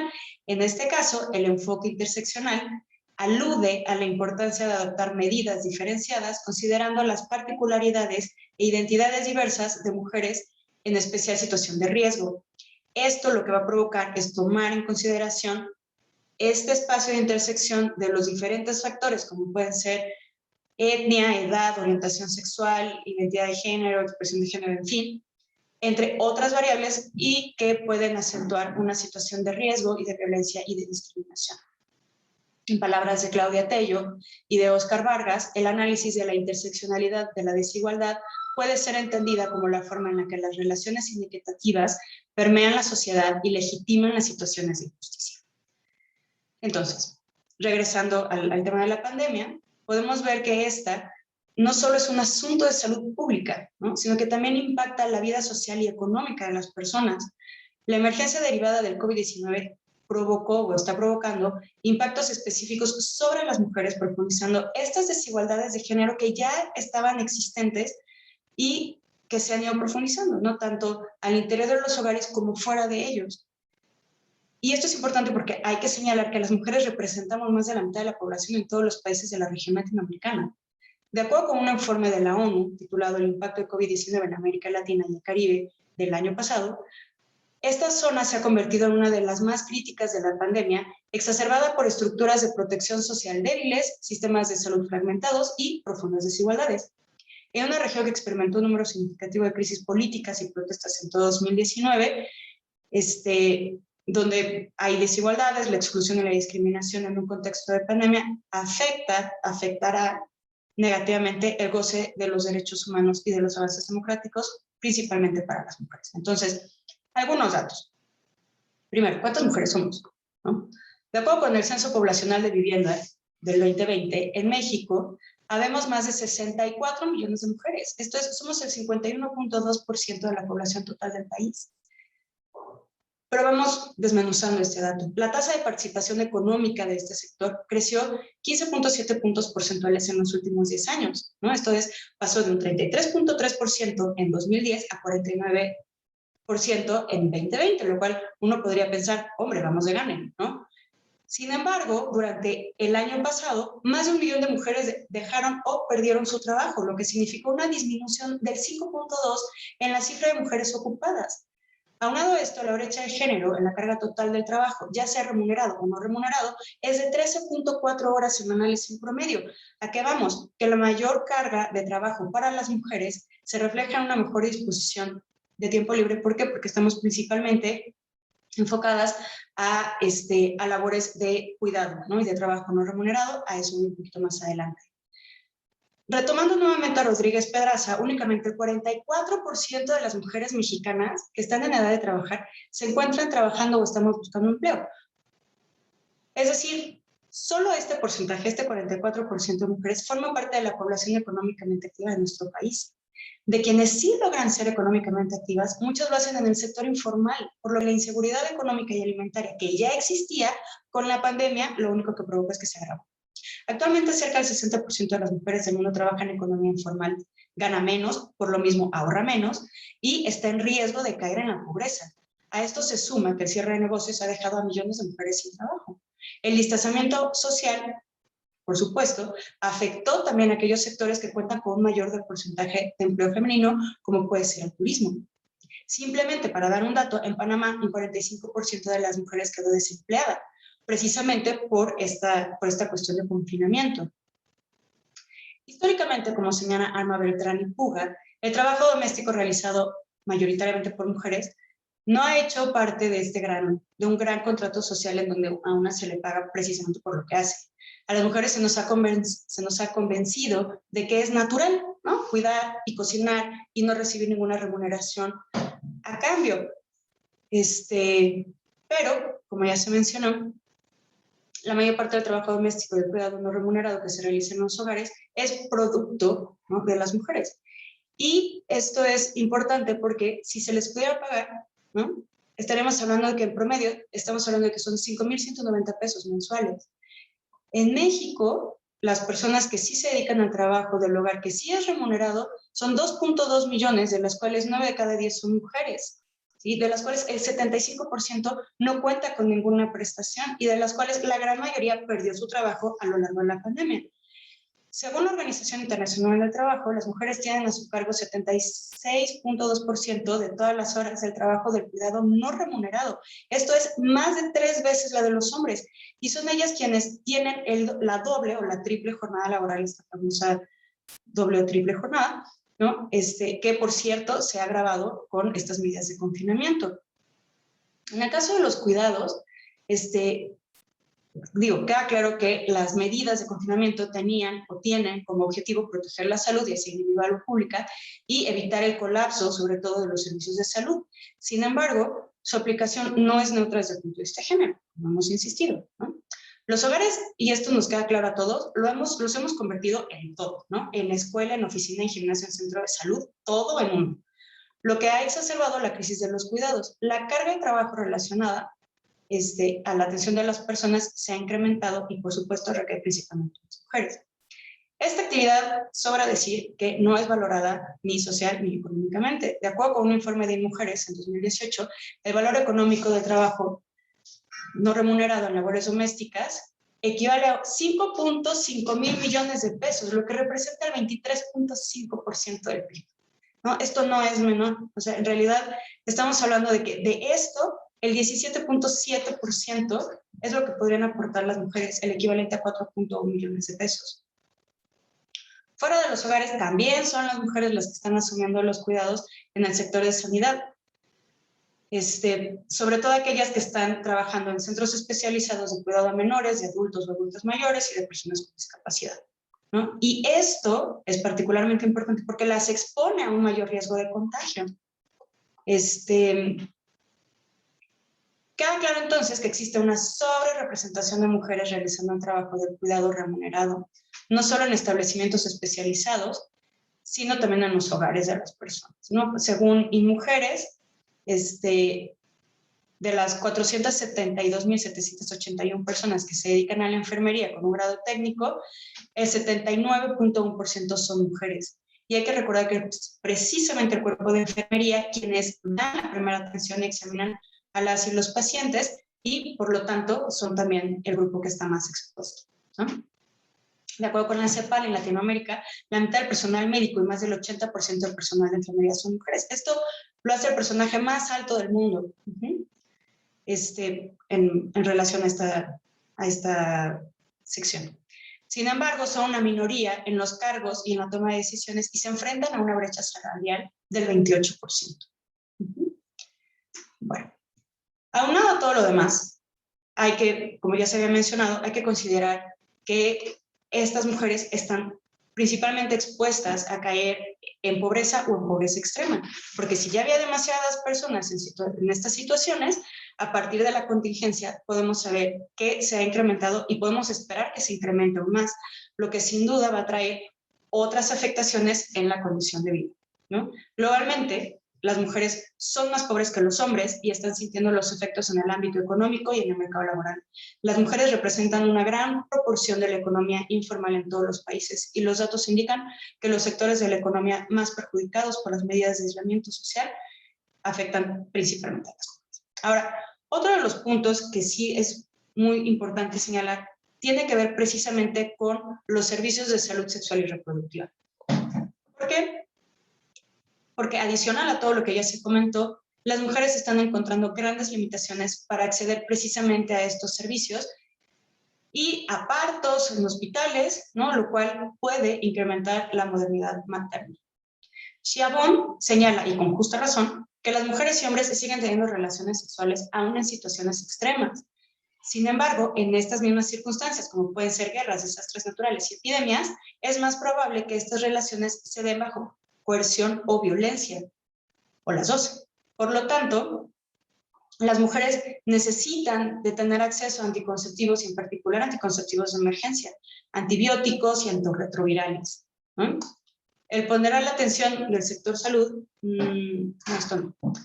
Bien, entonces, la ausencia de estos servicios de salud podrá incrementar la mortalidad y morbilidad materna, aumentar las tasas de embarazo adolescente, infecciones de transmisión sexual, en fin. La salud de las mujeres en América Latina, se estima que 18 millones de mujeres adicionales perderán su acceso a anticonceptivos modernos, dado el contexto actual de la pandemia. México es el país con las tasas más altas de embarazo adolescente. Alrededor de 73 de cada 1000 partos corresponden a madres de entre 15 a 19 años. Y no acaba ahí, pues hay madres todavía más jóvenes. Las últimas estimaciones de estos últimos 2 años, 2020 y 2021, el número total de embarazos se estima que suman casi 200,000 casos. Esto es un incremento aproximado de 22,000 más de los que se habían esperado, lo que, por supuesto, supone un aumento del 12% respecto al 2019. Estos cálculos, realizados por el Consejo Nacional de Población, se han efectuado teniendo en cuenta las dificultades observadas para el acceso a los servicios de anticoncepción durante la pandemia. Las consultas se han reducido un 20%, principalmente por miedo al contagio, lo que se traduce en incremento de embarazos no deseados, ¿sí? Si a ellos se añaden las dificultades reales para acceder a un aborto en muchos estados del país, el panorama es aún más preocupante. Ahora bien, de estos embarazos no deseados, el 10% son producto de violencia sexual y su inmensa mayoría, el 80% aproximadamente, está atribuida a familiares, vecinos o conocidos de la víctima. Como señala Carmen Morán Breña, un encierro en casa puede frenar los contagios, pero en nada ayuda a detener a los delitos sexuales. El hacinamiento que se vive actualmente en muchísimas casas y hogares en diferentes zonas del país es un factor de riesgo para las adolescentes, que en ocasiones comparten dormitorio con el hermano, con el abuelo, con otros familiares. Y esto solamente se incrementa si consideramos comunidades o colonias que sean de comunidades originarias o en situación de pobreza. Por eso, la exsecretaria de Gobernación, Olga Sánchez Cordero, señaló que las embarazadas menores de 15 años hay que considerarlas como víctimas de violencia sexual, a todas ellas, o de violencia social, porque en algunas comunidades indígenas se entiende que si a los 19 años no te has casado, ya nunca lo vas a hacer. Y por eso es que estas niñas son madres a muy pronta edad, y en ocasiones se hacen matrimonios concertados, lo que me lleva al siguiente punto, que, bueno, ya casi acá. Bueno, no me falta un montón, pero bueno. Bien, otra cosa que hay que señalar es que obviamente el aumento de matrimonios se ha incrementado. Esto precisamente porque en el caso de estas niñas, lo que se busca, digamos, es que esta criatura deje de depender económicamente de los familiares y entonces se pueda casar. Aunque los matrimonios no sean legales, digamos, esta sigue siendo una práctica que le permite a las familias dejar a las niñas a cargo de alguien más, ¿no? Y finalmente, lo que más nos preocupa, por supuesto, es lo de la violencia de género, ¿sí? Porque esta se ha recrudecido con el confinamiento en el caso de las mujeres. Entonces, nada más les voy a comentar rápidamente que, de acuerdo con el secretario ejecutivo del Sistema Nacional de Seguridad, desde marzo del 2020 a julio del 2021 en el país se han reportado 337,000 delitos de violencia familiar. En los primeros 7 meses de este año, el número alcanza 150,449, que es una cifra casi igual a registrado en todo 2016.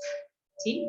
Por esa violencia, miles de mujeres han abandonado los hogares. De hecho, la Red Nacional de Refugios reporta que de enero a mayo de este año, al menos más de 13,000 mujeres huyeron de casa debido a esta violencia. Por supuesto, este escenario se replica en países latinoamericanos. Por ejemplo, en Argentina hubo un incremento del 75% de personas que solicitaron ayuda, ¿no?, en caso de derechos vulnerados, y estas fueron mujeres. Los feminicidios registrados en Guatemala incrementaron un 31% entre enero y agosto de este año. En Panamá, los datos proporcionados por el Ministerio Público indican que la violencia doméstica ha aumentado considerablemente entre enero y julio de este año, cuando se reportaron 10,115 casos, es decir, 1,921 más que en el mismo periodo del año pasado. Esto equivale a un 23% más, ¿sí? Y así nos podemos ir cada vez ahondando un poco más. Si a todo esto le sumamos los diferentes matices, ¿no?, como personas de la tercera edad pertenecientes a pueblos originarios, la verdad es que el panorama es preocupante. Y, por supuesto, ante el miedo de ser agredidas nuevamente, muchísimas de estas mujeres se ven obligadas a desplazarse de sus hogares hacia refugios. Y esto, ¿no?, además de que las expone también a contagios y a otro tipo de violencias, es preocupante porque estas mujeres pues tienen que ir a estos espacios que, por cierto, son muy pocos.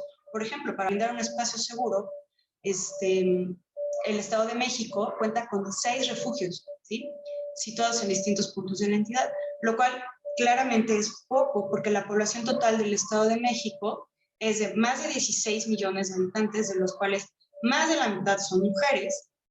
Es el primer estado con un mayor número de defunciones femeninas, con presunción de homicidio, ¿no? En 2019 estamos hablando que fueron 455 casos. Y entre enero y diciembre del año pasado, de acuerdo con el Secretariado Ejecutivo del Sistema Nacional de Seguridad Pública, se contabilizaron 151 víctimas de feminicidio. Esto nos indica que, en particular, este tipo de violencia ya extrema no se ha frenado. Lejos de eso, se ha ido incrementando no solo en nuestro país, sino en diferentes entidades de América Latina, ¿no? Entonces, ya ahora sí, para concluir, lo primero es que para poder realizar acciones que permiten atender toda esta serie de situaciones, es fundamental considerar un análisis interseccional para poder visibilizar y atender las necesidades de las mujeres. Es necesario contar con datos desagregados por sexo y género, esto para poder tomar mejores decisiones y más acertadas. Es indispensable la participación igualitaria de las mujeres en la toma de decisiones. Esto ya se ha visto en repetidas ocasiones en pandemias similares. El hecho de incluir a las mujeres en cuáles van a ser las acciones que se pueden tomar es crucial para que tengan una mejor implementación, ¿no? Y finalmente, como señala la ONU, poner a las mujeres y las niñas en el centro de las economías también va a dar resultados mucho más largos y duraderos para todos, ¿no? Entonces, digamos, este es un panorama general y por mi parte eso es. Entonces, bien. Siguiente, le damos ya por último la palabra al buen Ignacio Yestarán, con el tema incertidumbre, predicciones autodestructivas y epistemología en la era de COVID-19. Ignacio, todo tuyo.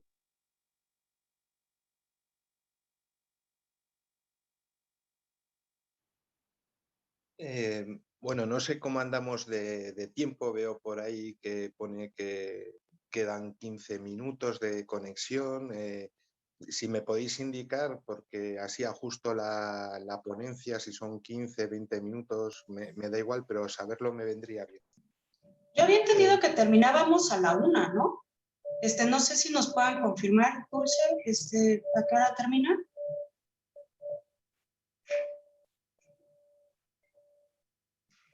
A las 12:50, Ignacio, entonces... Vale, voy 20 a minutos. intentar 20 minutos justos o un poco menos si puedo. Voy a agradecer primero a la Asociación de Filosofía de México este gran evento, ¿no? tan gigante, el esfuerzo que habrán tenido que hacer, y especialmente también al Simposio de Bioética, a Miguel Zapata, a Jorge Enrique Linares, a Fabiola también, que estaba hablando anteriormente, y en fin, a todas las personas que han participado en este simposio, por dar la oportunidad de debatir estas cuestiones en torno a la pandemia, en torno a la bioética, en torno a los riesgos y a la incertidumbre.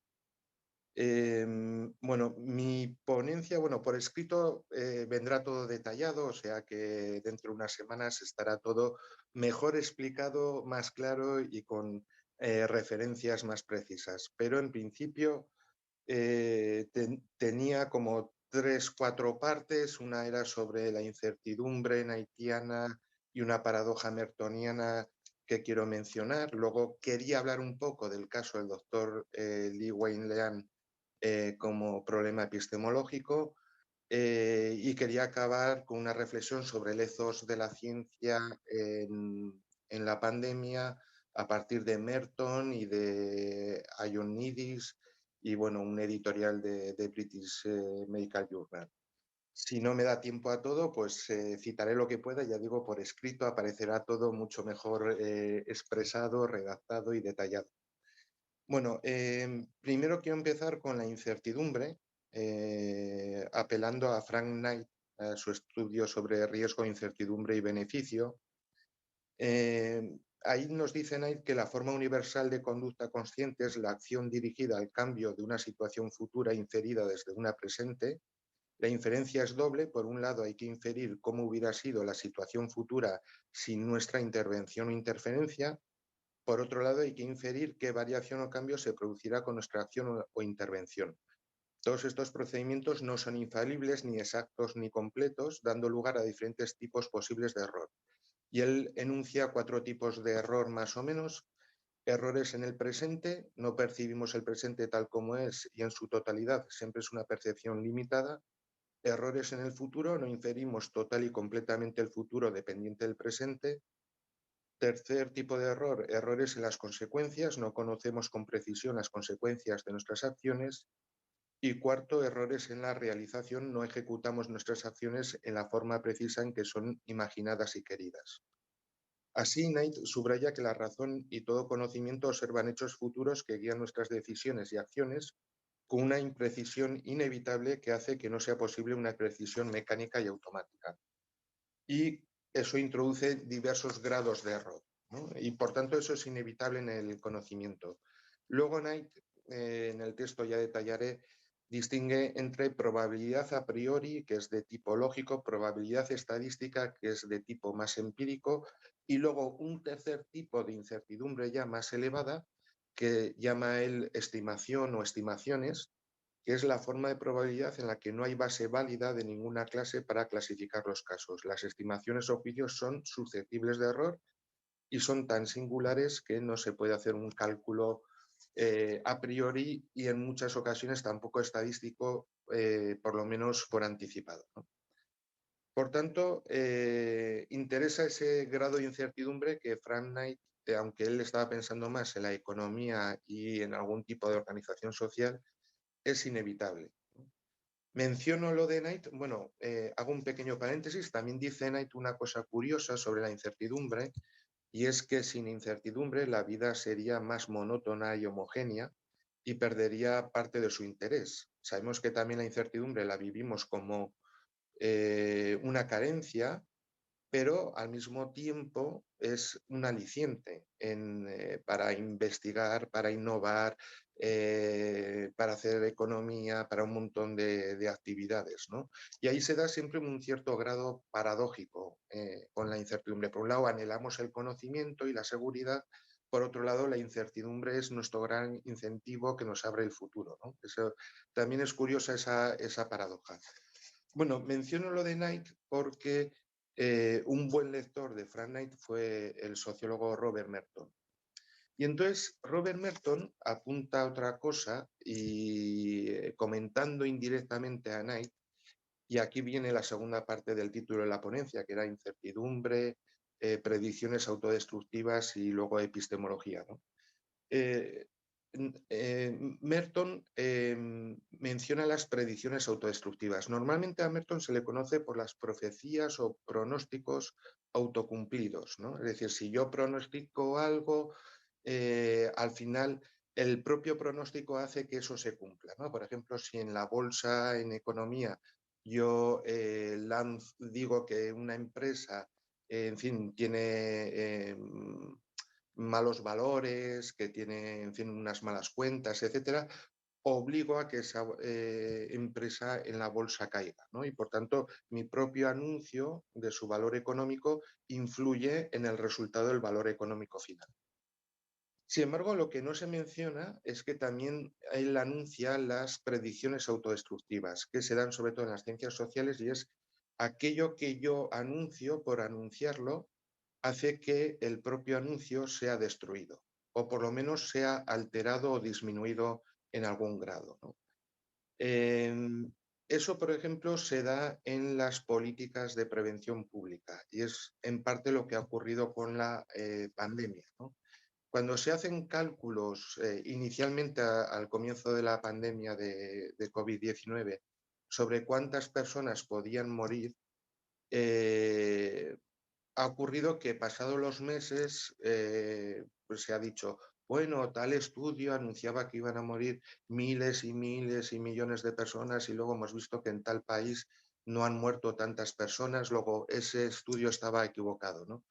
Lo que ocurre es que en muchas ocasiones el propio anuncio de que va a haber una gravedad, que va a haber una mortalidad con una epidemia como ha ocurrido con la COVID-19, activa mecanismos, por ejemplo, los confinamientos, la distancia física, el evitar contactos innecesarios, también el uso de mascarillas, etcétera, que lo que han hecho es corregir la propia tendencia de la epidemia y han anulado el propio pronóstico. Y por tanto, es el típico caso de predicción autodestructiva. Es decir, una vez que se pronostica, se activan los mecanismos y luego ese pronóstico ya no se va a cumplir.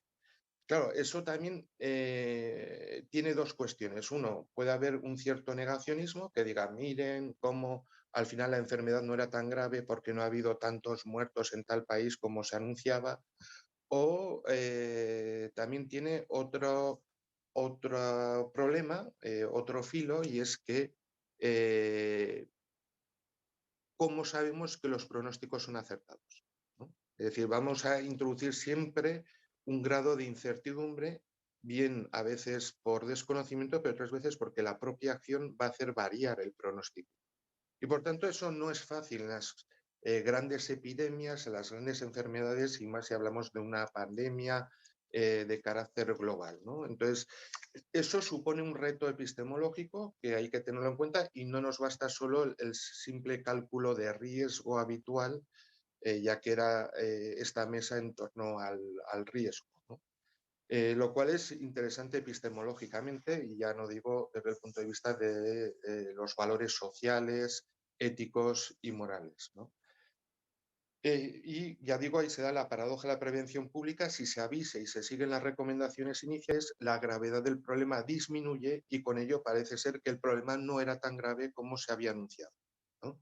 Lo cual a veces hace que se genere una cierta animadversión en la opinión pública hacia los propios poderes públicos, que igual han cumplido hasta cierto punto adecuadamente en los protocolos, pero que dicen, bueno, al final no era tan grave, ¿para qué me han encerrado en casa? ¿Para qué me han hecho usar mascarilla? ¿Para qué lo que sea, ¿no? En la medida que pueda.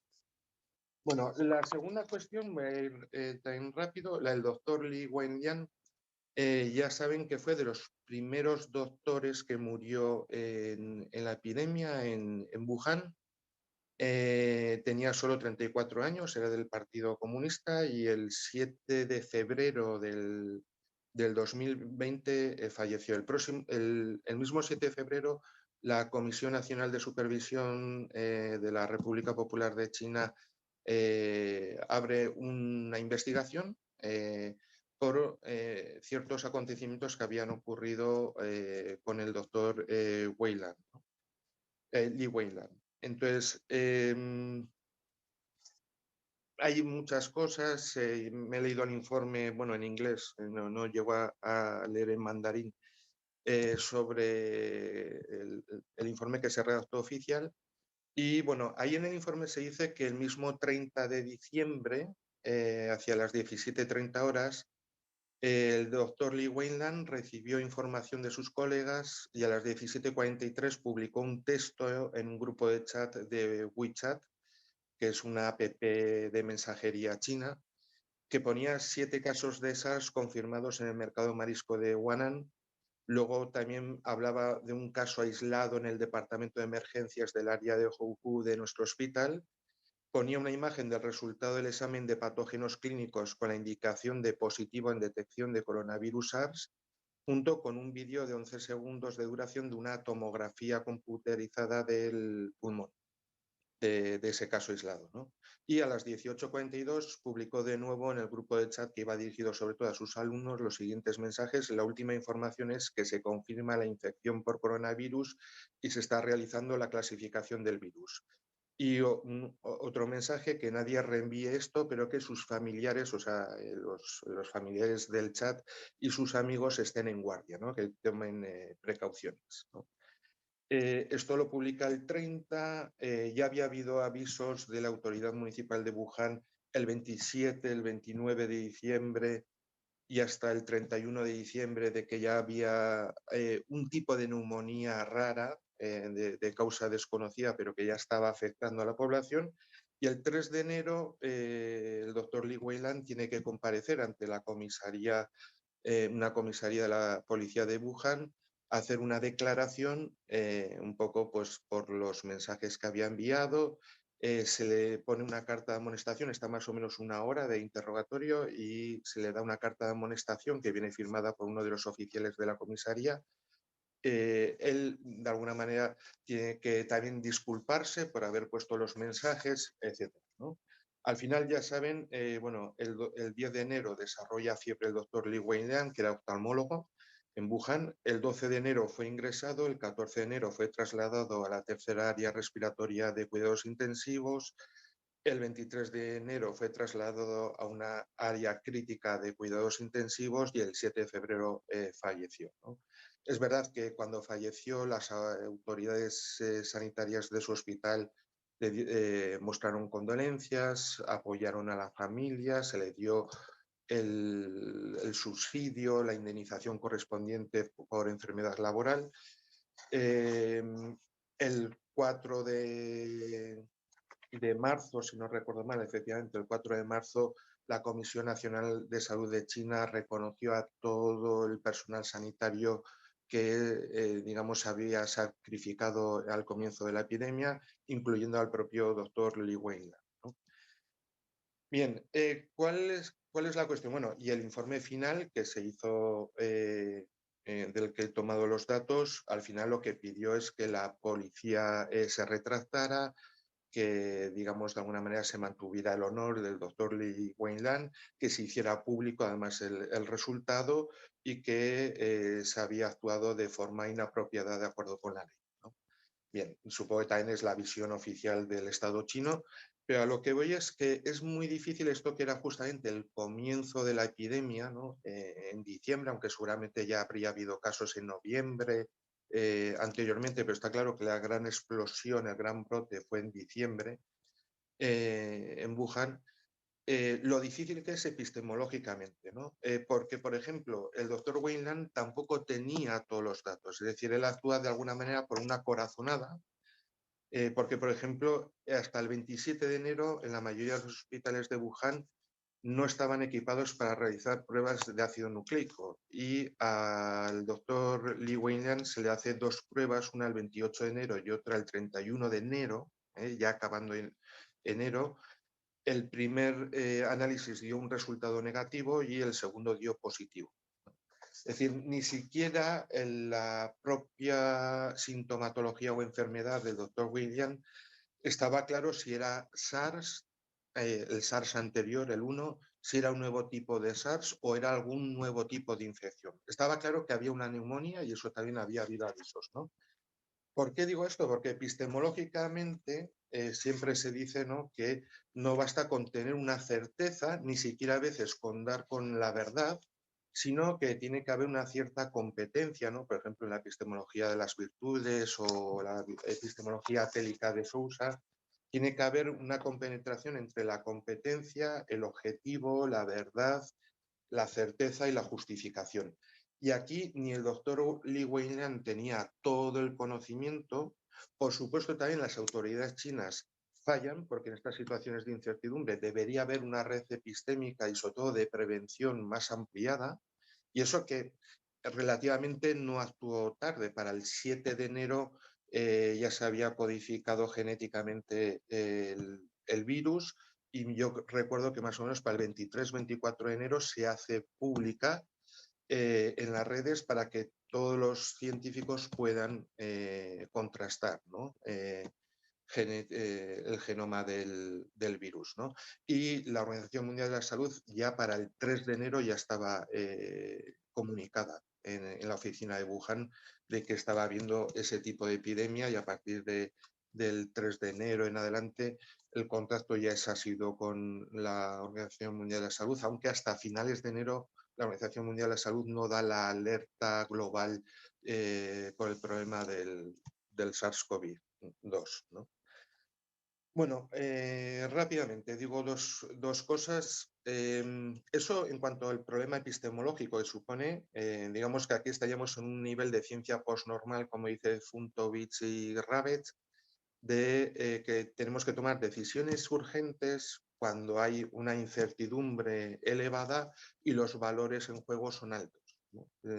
Y los hechos son inciertos en muchas ocasiones, ¿no? Bien, yo a lo largo de la epidemia, y con esto más o menos voy a intentar acabar, me he preguntado dónde quedaban las 4 normas de la ciencia de las que hablaba Merton, ¿no? Merton hablaba de ethos de la ciencia moderna, que eran el universalismo, el comunismo-comunalismo, el desinterés y el esteticismo organizado, ¿no? El universalismo, que la ciencia pretende ser universal sin que intervengan atributos personales de raza, de nacionalidad, de religión, de clase social, de cualidades personales, ahora podríamos decir también de género, etcétera. El comunalismo o el comunismo él lo entendía como la colaboración social en común, que son atribuidos a una comunidad y a una tradición y no a un solo individuo. Merton decía que lo contrario del comunalismo era el secreto, que eso en ciencia es, digamos, anticientífico, y también las patentes y la propiedad privada que van contra el propio espíritu de la ciencia. El desinterés, el que no hubiera ningún interés particular, individual, sino que, en fin, todo sea consensuado y colectivo, y un escepticismo organizado frente a los dogmas, decía Merton, por ejemplo, de la religión, de la economía o del Estado, ¿no? Preguntándome sobre esto, en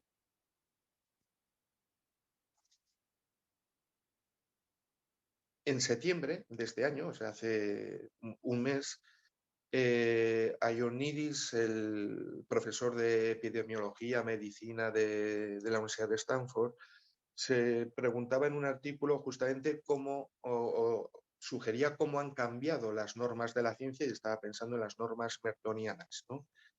Dice que, por ejemplo, el universalismo científico ha sido un horror, ¿no? Dice que en agosto de este año, hace 2 meses, ya se habían publicado 330.000 artículos científicos sobre COVID-19 con 1 millón de autores diferentes, ¿no? A finales de 2020, dice Ioannidis, dice, solo la ingeniería automotriz no tenía científicos que publicaran sobre COVID-19. A principios de 2021, los ingenieros de automóviles también tenían algo que decir, ya habían empezado a publicar también sobre COVID-19, ¿no? El problema es que la mayoría de estos artículos, dice, son flojos, ¿no? Son pobres desde el punto de vista científico.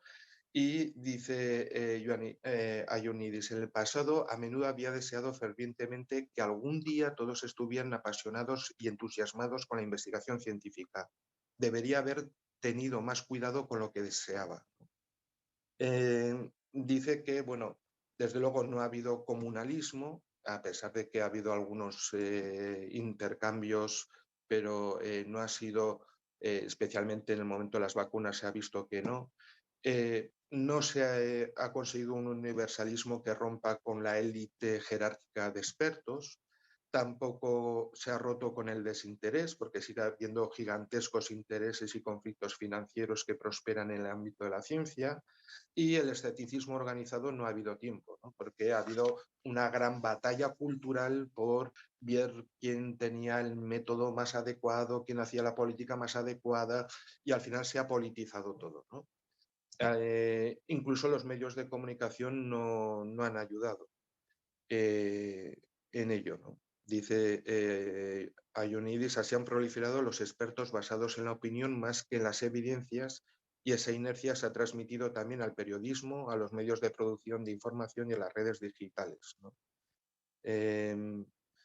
Dice una cosa muy curiosa, que hasta los científicos apolíticos o no partidistas han sido atacados. Dice, el mismo científico apolítico podía ser atacado por comentaristas de izquierda en un lugar y por comentaristas de extrema derecha en otro, ¿no? Con el mismo dictamen, ¿no? Y el final del artículo me parece muy bonito. Dice, simplemente en tiempos de crisis los poderosos prosperan y los débiles se vuelven más desfavorecidos.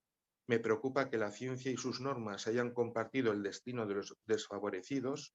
Es una pena porque la ciencia todavía puede ayudar a todos. La ciencia sigue siendo lo mejor que le puede pasar a los seres humanos siempre que sea tolerante y tolerada. Y acabo con 2 pinceladas del editorial que salió en agosto de este año en The British Medical Journal, que se titulaba Beneficiándose de la inequidad de las vacunas, un crimen de lesa humanidad.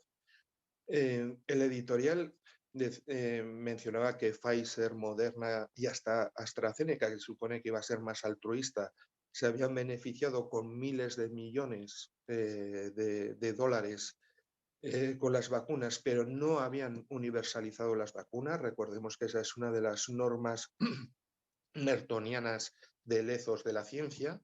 30 países habían acaparado las vacunas mundiales. Los 50 países más pobres, donde reside el 20% de la población mundial, solo habían recibido el 2% de las vacunas para agosto. Ejemplo de locura de los países ricos, Reino Unido había comprado dosis para vacunar 4 veces a su población, Canadá compró dosis como para vacunar 5 veces a su población, Se ha creado así, decía el editorial, un apartheid en las vacunas. La Organización Mundial de la Salud pidió compartir el conocimiento a las vacunas, y ese era uno de los lemas, por eso me interesa también epistemológicamente, ¿no? Compartir el conocimiento. Pero, dice el editorial, ninguna empresa importante con una vacuna aprobada por la OMS había compartido tecnología con la Organización Mundial de la Salud, ni siquiera AstraZeneca, y en lugar de ser un bien público comunalizado de libre acceso, son un producto, las vacunas, propiedad de las empresas y vendido a los ricos, ¿no? Y seguimos todavía con esa brecha de desigualdad, ¿no? en el tema de la epidemia. Y no me alargo más hasta aquí porque vamos rapidísimos y justos de tiempo, y muchas gracias por darme la oportunidad de hablar y por todo el simposio que habéis hecho. Muchísimas gracias, Ignacio. Pues no sé si Miguel, si Giovanni puede prender su cámara también para saber si, si hay algún comentario final que quieran hacer. Nos quedan unos minutos, entonces quizá algún último comentario que alguien tenga pendiente.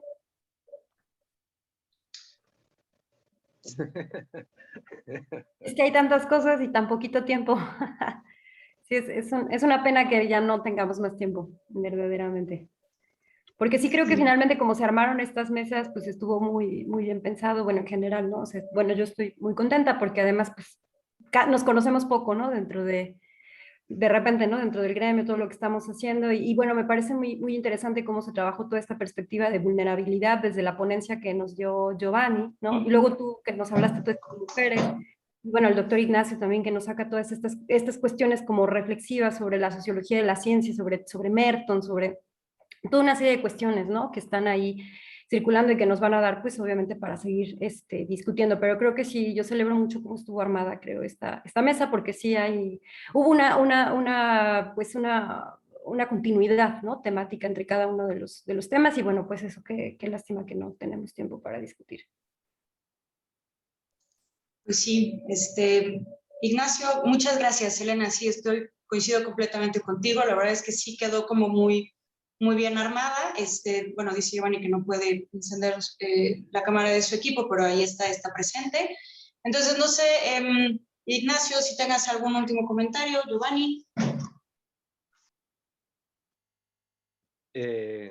No, en principio no tengo más que comentar, pero por falta de tiempo, no por ganas. Por ejemplo, una idea que ha salido en esta mesa era muy interesante, riesgo y vulnerabilidad, ¿no?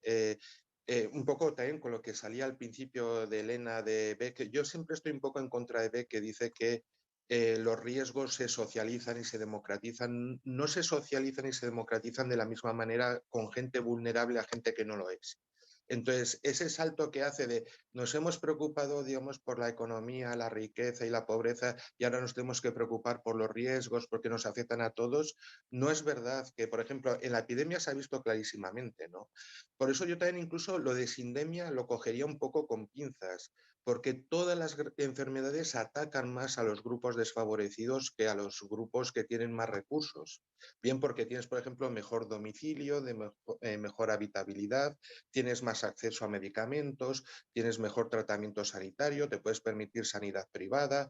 Igual la sanidad pública es deficiente en ese momento y tú te puedes pagar un médico privado, etcétera, etcétera. Te expones menos laboralmente. Por ejemplo, cuando hablaba Fabiola de quedarte en casa, es que los trabajos de primera línea no han parado, incluso en el confinamiento, es decir, repartidores, limpieza, distribuidores de alimentación, agricultores, ganaderos, ganaderas, etcétera, ¿no? Hombres y mujeres, no han podido parar. Entonces, no es verdad tampoco que la actividad laboral se haya detenido totalmente o incluso que haya pasado al teletrabajo. Ha habido gente que ha estado en primera línea, también por supuesto sanitarios y sanitarias, médicos, enfermeras, etcétera. No han parado en todos los meses, ¿no? Entonces, yo creo que, primero, los riesgos no afectan a todos por igual, incluso en una pandemia global. Y segundo, la vulnerabilidad es importante porque todo el mundo es vulnerable, pero no todo el mundo está en las mismas condiciones para superar la vulnerabilidad. porque también estoy un poquito harto de Judith Butler y sus seguidores y seguidoras con la vulnerabilidad. Porque sí, hombre, claro que todos somos vulnerables. Una persona rica es vulnerable, una persona pobre es vulnerable, pero claro, la persona pobre tiene una situación de vulnerabilidad más difícil de superar que una persona rica.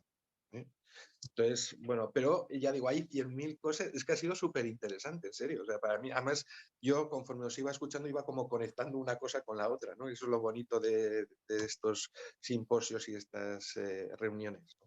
Fabiola, pues Ignacio me pica y pues me hace hablar.